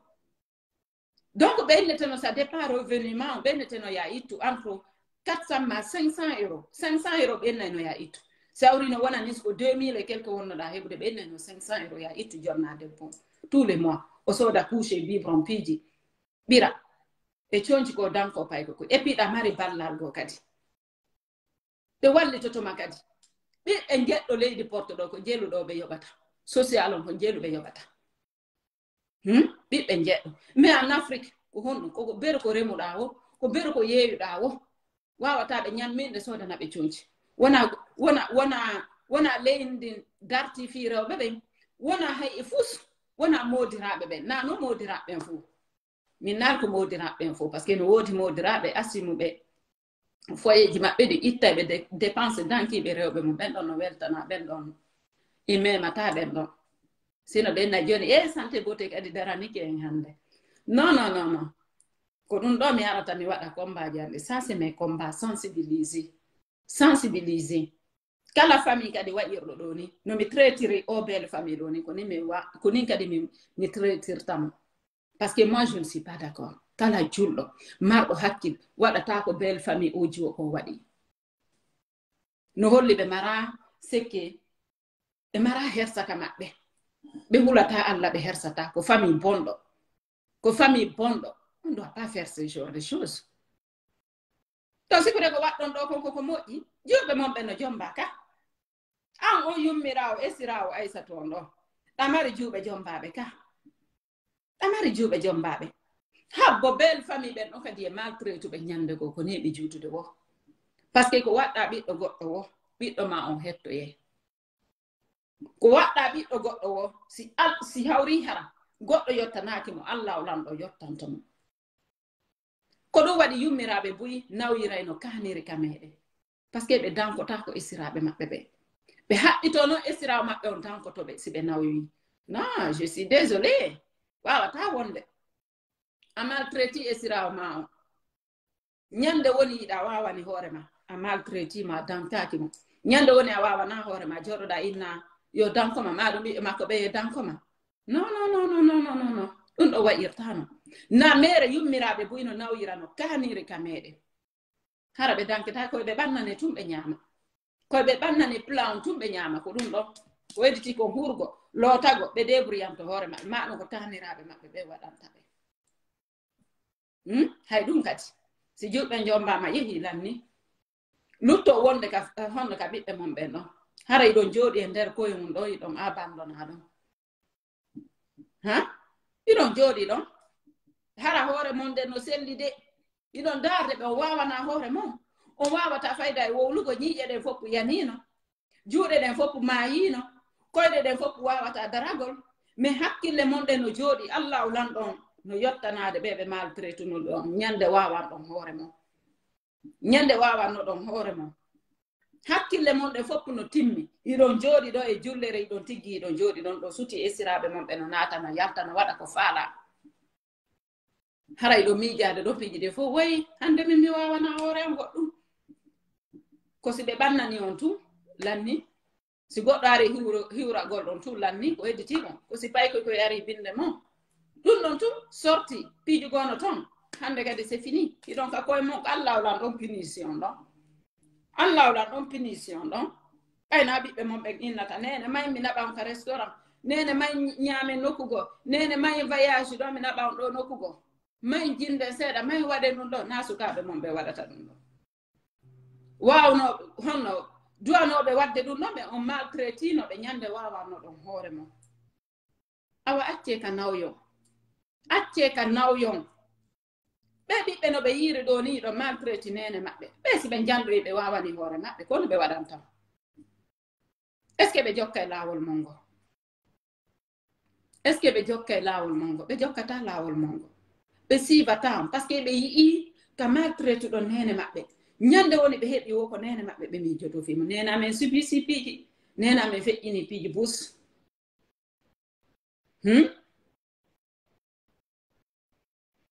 ko ɗum ɓe innata on faami awa haysko sabu ɓiɓɓe ɓen accire ni haysko sabu ɓiɓɓe ɓen acce sabu ɓiɓɓe ɓen son hersatamo ko baɓɓe herse o moins pay koy par ce que ko neeɓi juutude wo koye pay koye janɗoye ko onon hersoyta ɓe ko neeɓi juutude wo ko onon hersoyta ɓe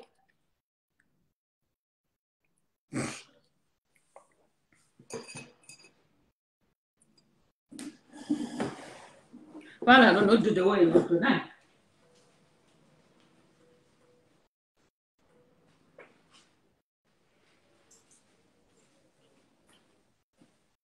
on ɗo wadde ko naa ko moƴƴi e surtout ono rewɓe darte wakkilo ɗo sécurité mon on fof koko heɓanton hoore mon kon on faami ɗa wawi kontude hoore modi ma konta e hoore yimɓe maɓe par ce que fof yiɗen besoni balla mo kala no besoni famille mum mais fi gurdam maɗa fi piiji gono ton ko faalaɗa kontu e hoore ma tant que yiɗa kontude hoore goɗɗo a heɓata respect tant que yiɗa kontude hoore goɗɗo a heɓata respect a heɓi respect wo ñande kontuɗa e hoore ma ñande dartaniɗa hoore ma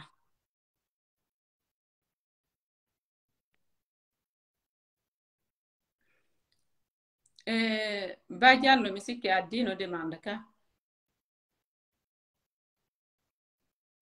ok falaɓe ɓe addude demande adde demande Riyam mi yettima mais Marsala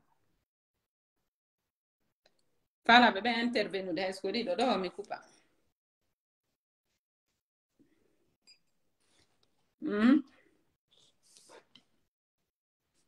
woton jaɓo acceptugo violence n'acceptez pas la violence wosi gorgo piima nde wotero piyete laaɓi buy seke waccitatama piigo si belle famille maɗa maltraitima nde wotere ɓe maltraitete ɓe luttete maltraitude woton yaafo onon ɓe belle sœur ɓe on hulata on hersata on yejjitiɗo mari belle famille onon kadi ko honno belle famille mon on wawata on respectirde wona ɗo hande no o histoire ɗo yaltiri foppu no andi o jiwo ɗo haysi mene men anda on mais anduɓe on ɓen foppu hande anditi on sabu o debbo ɗo hande kadi ko hombo jonnata on teddunga ko hombo jonnata on teddunga ko hombo respectata on hay belle famille mon on respectata on par ce que on bugike c'est que dignité mon on foppu on ƴetti on bugike to on ƴetti on bugike to tagaɗo so hulata yo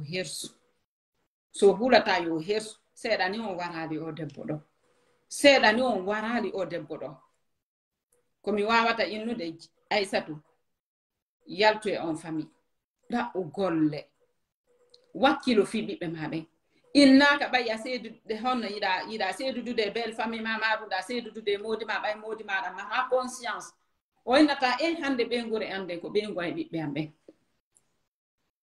ɓengure ande bien sûr goto abandonnata nene mum ta goto hawko nene mum mais tu dois poser des règles. Ta vie, c'est ta vie. Ton foyer, c'est ton foyer. Ɓengure ma nden ko ɓengure ma nden. Ɓengu ma ko ɓengu ma, ɓiɓɓe ma ɓen ko ɓiɓɓe ma ko Allah hokkuma. Tu dois être un homme responsable. Dankoɗa ɓengu ma, waɗamo ka place makko. Waɗa hoore ma ka place ma. Waɗa ɓiɓɓe ma ɓen ka place maɓɓe. Waɗa biro ma ka place maɓɓe. Waɗa jajiraɓe ma ɓen, kotiraɓe ma ɓen ka place maɓɓe. Mo kala wona ka place mum hara goto yahaali ka place ay e goto dépassani limite goto feƴƴintinali limite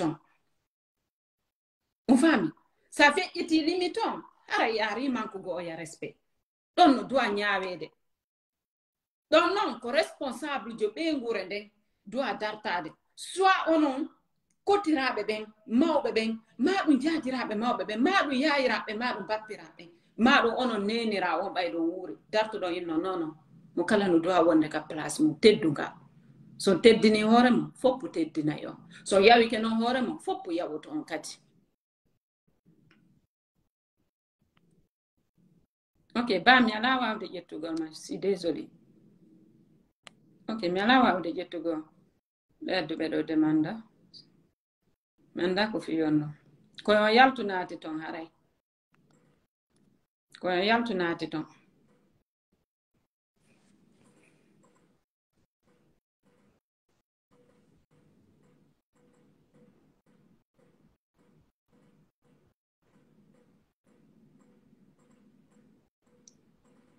ɗum ɓe nata gorko ti debbo woɓɓe gono ton pusko ɓe gayni ala hay pose go respect ka famille mum ɓe wawata c'est ça qui est dommage donc il faut pas accepter ça mi ala wawde ƴettugol ma mon frère mi ala wawde donc addite demande o mi anda faalaɓe ɓen intervenude par ce que mi yi woɓɓe no faala intervenude mais mi wawali ƴettude adde demande o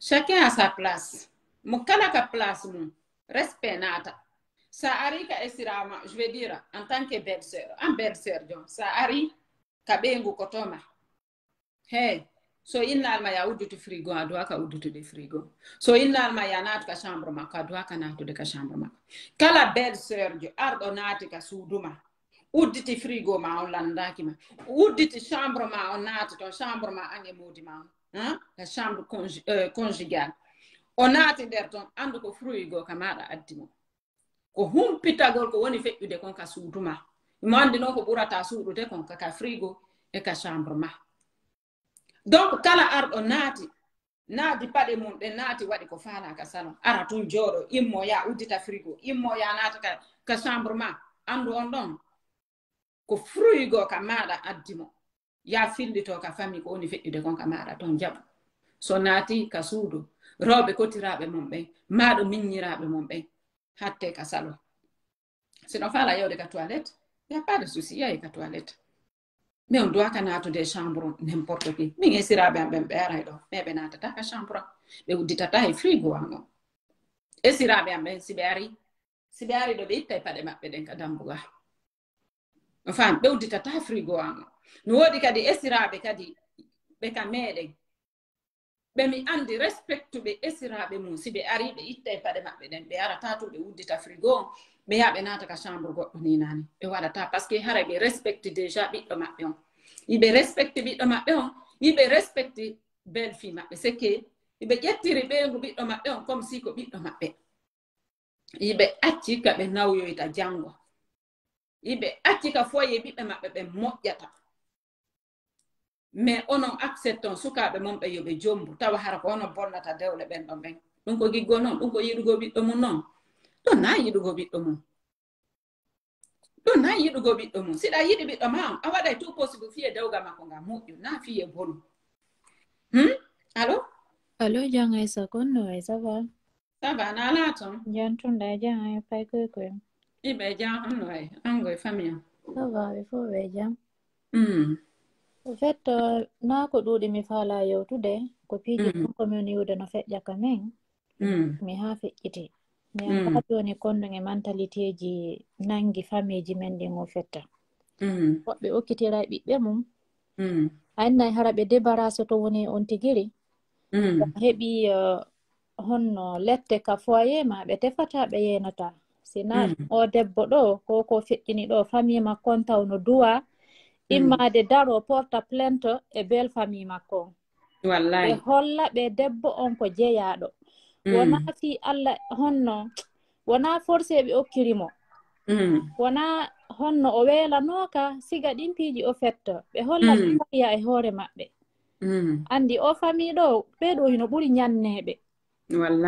andi mais min ko gorko on mi feli gorko on ko vrai honno bu'eri no woodi worɓe goo hakkunde Allah jan Aysa ko ɓe waawi wo ko heɓingol kono hiɓe ɓuri debbo ko vrai beppeji sina ɗum ko honno jombirta goɗɗo ittamo ko mawɓe makko ɓen on ara jiidanoma muñño yaaɓa on yaaɓidamo e famille ma on ko metti ɓuri ɗum ndaari hande ko ɓe waɗi o debbo wallahi no yurmi hande wallahi ko justice ala konka men min ɗum hino muusudelan rewɓe ɓe kayni sonjade kono ko mawɓe men ɓen kadi woni wadde ɗi sonjaji ɗo yo feƴƴuto e hoore men andi no way mi anda tawi konko rewɓen ɗuuɗi kon hande innuɗo wo hino faalanama a ƴetti a okki a tefata a yeynata hay si a tefi ko dele dobi si woni on yehi toon sonjuke ko nanta hiɓenna muñño ɗon jonnon onti maaya ɗon maaya ɗon sonja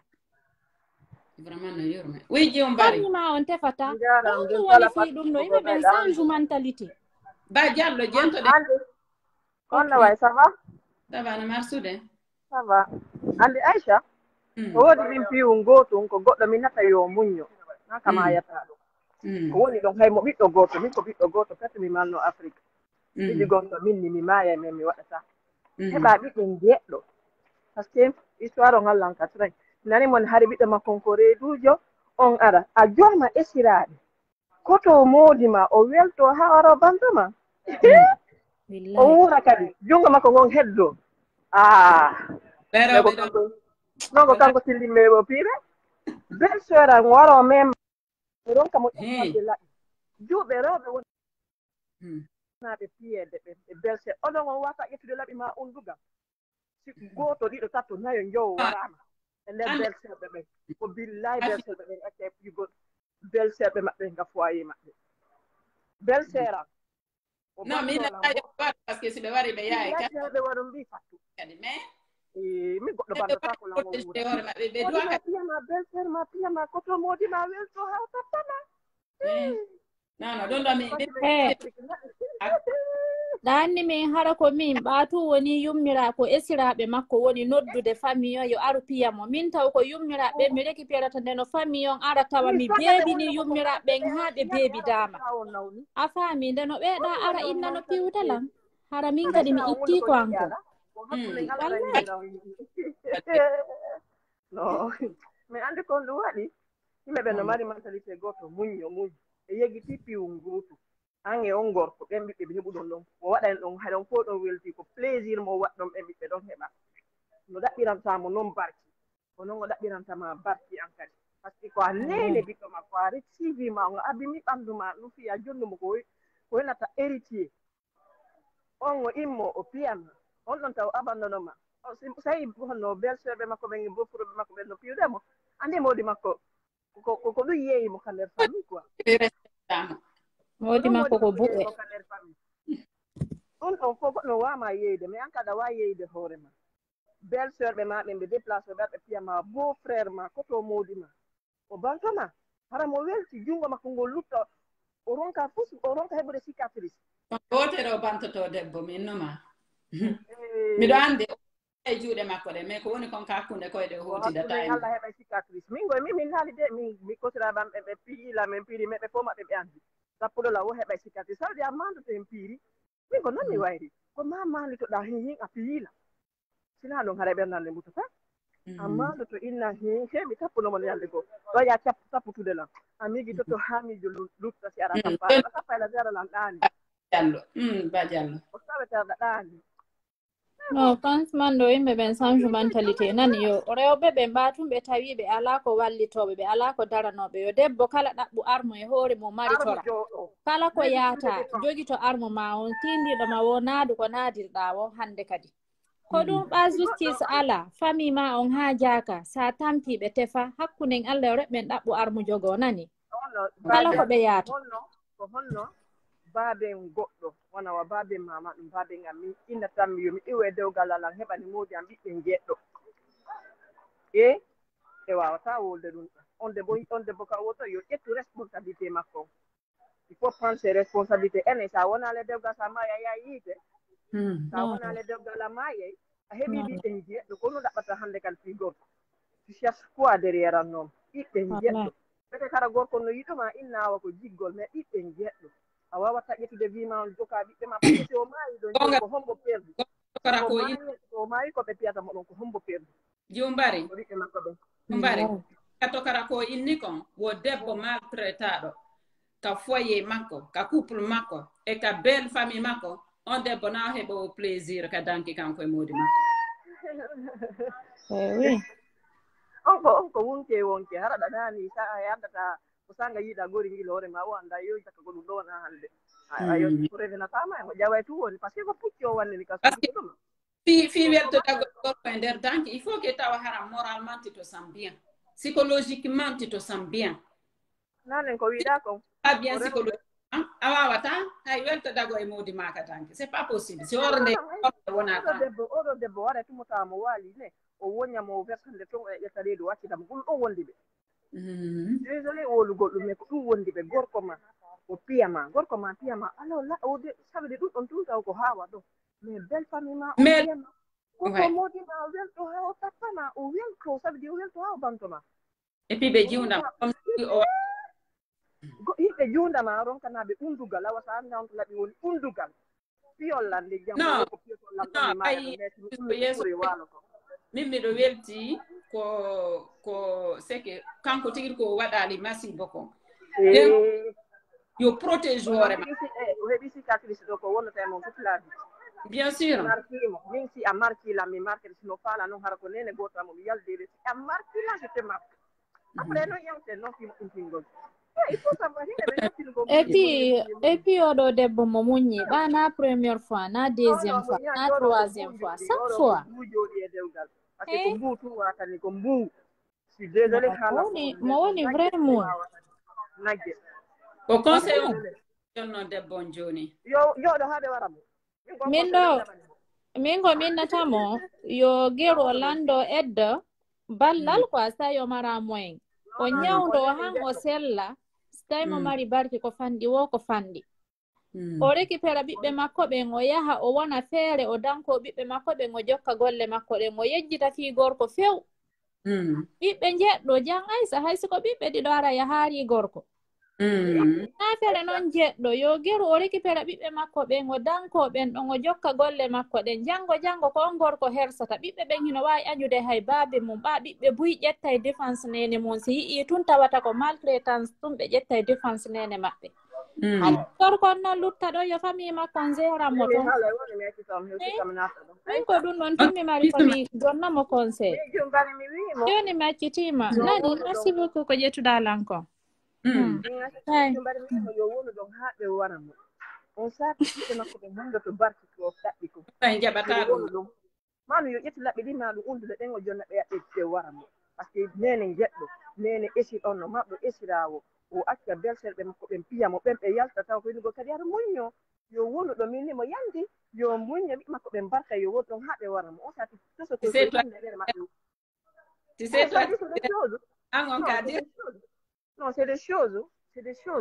On ne peut pas discuter pour ça, quoi. Non, oui, mais mugno. Kami immi ɗon ka danki. Kami barmina ɗon, kami immi ɗon jam maɓɓe wo hara goɗɗe marɓe ala ɗo. Par ce que ka yiɗuɗe wo, ƴetti 20 ans, ka yiɗuɗe wo, on heɓa cicatrice ka yesso si ɓernande ɗum. On heɓa hay ƴetti 20 ans, ɓe daro kadi ɓenne yo mugno. Min jum mbaɗi jajira ko nante ko aysa to honno. Mugno na.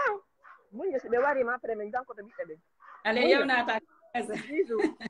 Bisous, ma chérie. Koupi, il faut. Boubacar, Koupi.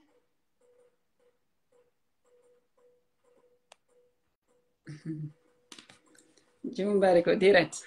Andi roɓe go kanno ton. Ko ɗum nani Sergio men o Mariama wonno wulde.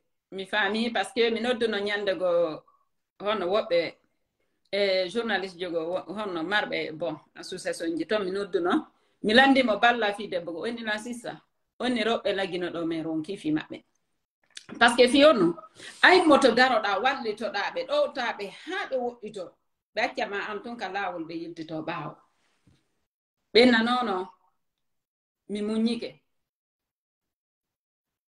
si goɗɗo darike wallita gollo ono kadi ko yo heɓu courage sibugo on tigi min yo hakkunde ñi Allah mi heɓay kaaji busu fi laggine mi nodda féministe ɓe jooɗi ɓe laggine minna ɓe yo ɓe wallitolan fi o ka ɗon ɓennalan ɓenna o histoire ɗo miɗen andi ɓe wata yewde jusqu'au bout surtout wona on rewɓe jombaɓe ɓen jiidiɓe ɓen ɓennilawo par ce que hande rewɓe laggine ɗo a ɗowtay ɓe haa ɓe woɗɗito ɓe accama an tun ka laawol kamɓe ɓe yiltito ɓaawo ɓe hersinama e hoore kombaji ɗi on andi ɗon no metti wallugol no metti wallugol on par ce que si yimɓe ɓen acciti golle maɓɓe acciti ɓengure maɓɓe dartike wallitagol on fi on hettu indépendance mon fi on immo dartoɗo wakkilano ɗon hoore mon ɓe ɗowtan haa fuɗɗo ɗon woɗɗitago goɗɗo iwoya ka famille mon ma ɗum ka belle famille mon ara inna muño inna mi wata salade ko baba ɓiɓɓe am ɓe ma ɗum mi wata yeddude mawɓe am ɓen kon no noddiranɗa men alors fi ballal ko ɗum ɓe innata hersi noon ɓe hara noon ɓe dartike fi moɗo ɓe dartike fi wallitagol on fi o woɗɗito on faami donc du coup hande kadi so waɗiɓe ɗum nde wotere laaɓi ɗiɗi ɓe wawatan wallitagol no sattani hande féministe jooɗiɓe ɓe laggine fi wallitago rewɓe jooɗiɓe ɓe laggine par ce que ɓe ɗowta on haa ka laawo yiltitoɗo yawno fuɗɗitoɗon probléme ji mon ɗin toujours ka famille woton jaɓu goto piyaw si goɗɗo dartike kadi wallitagol on yahi jusqu'au bout woton accimo kanko ton ka laawol onon yiltitoɗon ɓaawo on faami sinon la prochaine fois o dartota ko wallito o wallito hay justice on noon hay justice on si darike on yehi on wullitike ka justice on porti plainte on duwaka arde inno joni on yaafike onon yiltitoto ɓaawo justice on koye nata ɓay joni a muñike ñande artoyɗa kadi portugo plainte o ko ɓeynata oɗo ko wowɗo oɗo iɗen andi plainte makko o waaloto joni o artoya neɓata kadi o anila sa arti laaɓi ɗiɗi a porti plainte toujours a yiltitike ɗon artoyi kadi ɓenna oɗo ko wowɗo wara o porta plainte mais toujours o yittito e on famille ɗo hay kamɓe tigi ɓe waɗata hay fus hay kamɓe tigi ɓe sutinata o sukaɓe yimɓe ɗon ɓe wela wallude ko ɗum honno jooɗi ɓe buy lagine honno yewtiri lan quoi ɓenni wela fi wallugol onon neniraɓe onon jiidiɓe ɓe lagine wela fi de wallugol wela fi wallahi wela fi son heɓa non courage no dartoro ɗo sauvon hoore mon itton hoore mon e nder ɗi maltraitance e nder ɗi violence ji on lutta e muɗum on lutta e nder muɗum on faami tawa hara ko on bo perdi ko ɓiɓɓe mon ɓen perdi dewgal wo dewgal ye taw hara yiɗa mari bonheur nder to ye taw hara ɓernde ma nde no waali mais wona modi ma wallitima wona belle famille ma o wallitima wona famille ma o ko dewgal hongal noon bien sûr gonga jumbare ko enni ko nene ɓiɓɓe jeɗɗo baabe ma maɗo biro ma wawata innude seydude e modi ma par ce que ɓen ɓiɓɓe ɗon ko on bo wallitotoma ɓe wawata mais an on tu peux prendre ta vie en main an on ɗa wawi ƴettude gurdam maɗan jogoɗa ka jungo dartoɗa wallitoɗa hoore ma wona Aissatu ɗo imo wawi dartade o ɗaɓɓa ko yeeya o ñammina ɓengure makko nde mais sa jooɗike ɗon kadi a inne a hettay feccere ko ɓiɓɓe maɓe jeeyi koye nder on famille ɗon ce n'est même pas la peine yarlo ɗum ɗon fop ya ɗaɓɓana hoore ma ko wuura e ko wurna ɓiɓɓe maɓe waɗante kala ko a heɓali nder o aduna e waɗante hande ala ko foti ɓuri ɓiɗɗo ala ko moƴƴi ɓuri ɓiɗɗo wakkile tuufi ɓiɓɓe mon ɓe ko hedditi kon aroye mi acciti on nani donc je vais vous laisser donc ko haa ɗo arno ɗen fi hande mi arti jango si Allah lan ɗon jaɓi fi débat ji haray continue débat ji ɗin si Allah lan ɗon jaɓi sur les violences faites aux femmes haray ko mi innata toujours rewɓe yo ɓe wakkilo ɗi belle famille ji ɗo na wondeteɓe yetta o ɗo an nder ni wona ɗi belle famille ji ɗo wawata wondude wona ɓeɗo few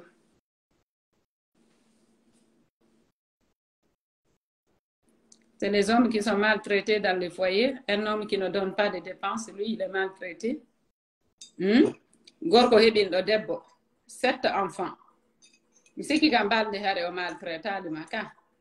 mi wawani maƴƴettude ɗo mari toujours excuse no sauviron hoore mon roɓɓe woni ƴoƴa roɓɓe woni ƴoƴa onon iɗo joƴi onon iɗo mari toujours excuse no sauviron hoore mon iɗo mari toujours excuse ɗum ɗon c'est sûr et certain mais mo miijitike moƴƴa anday ko hombo joƴi ɓuri oya onon ɗo sikkude iɗo joƴi mais mo joƴa ɓuri fof wona ko minni ko naani o mara coggu dépense o mara ko yoɓiron l'école fi ɓiɓɓe mon ɓe ko janniron ɓiɓɓe mon ɓe yoɓanon ɓe l'école o maranaɓe coggu ñaamete o maranaɓe coggu coñci o maranaɓe sikke coggu hay e fus o marana rewɓe mon ɓe coggu dépense mais iɗo mari coggu ko jombiron deuxiéme femme iɗo mari mbuuɗi ko jombiron deuxiéme femme mais o mara mbuuɗi de fi ittugo dépense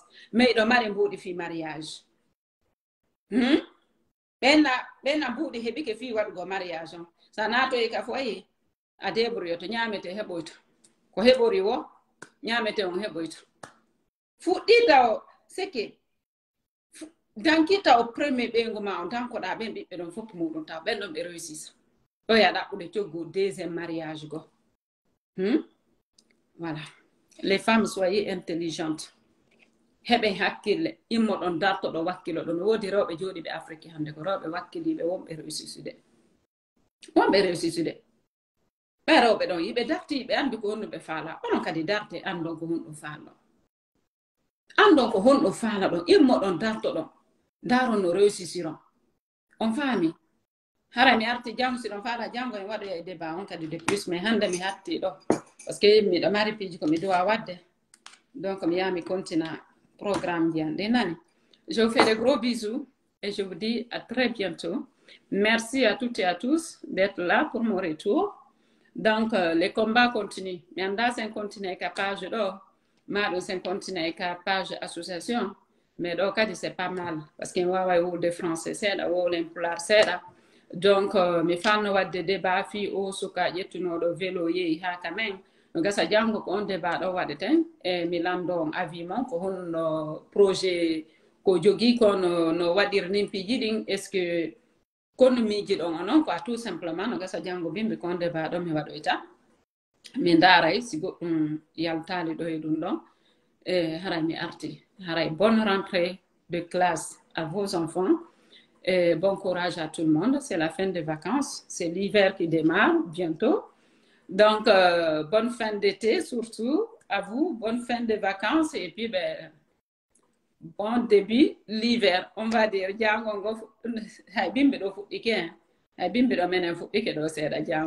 Donc, on sent déjà le matin là, il fait frais et puis, mais bon, ça va venir. Le chauffage, on va pas tarder vers le 15 septembre ou 30 septembre, on va commencer à mettre le chauffage le matin, surtout le matin. Donc, voilà, gros bisous mes amours.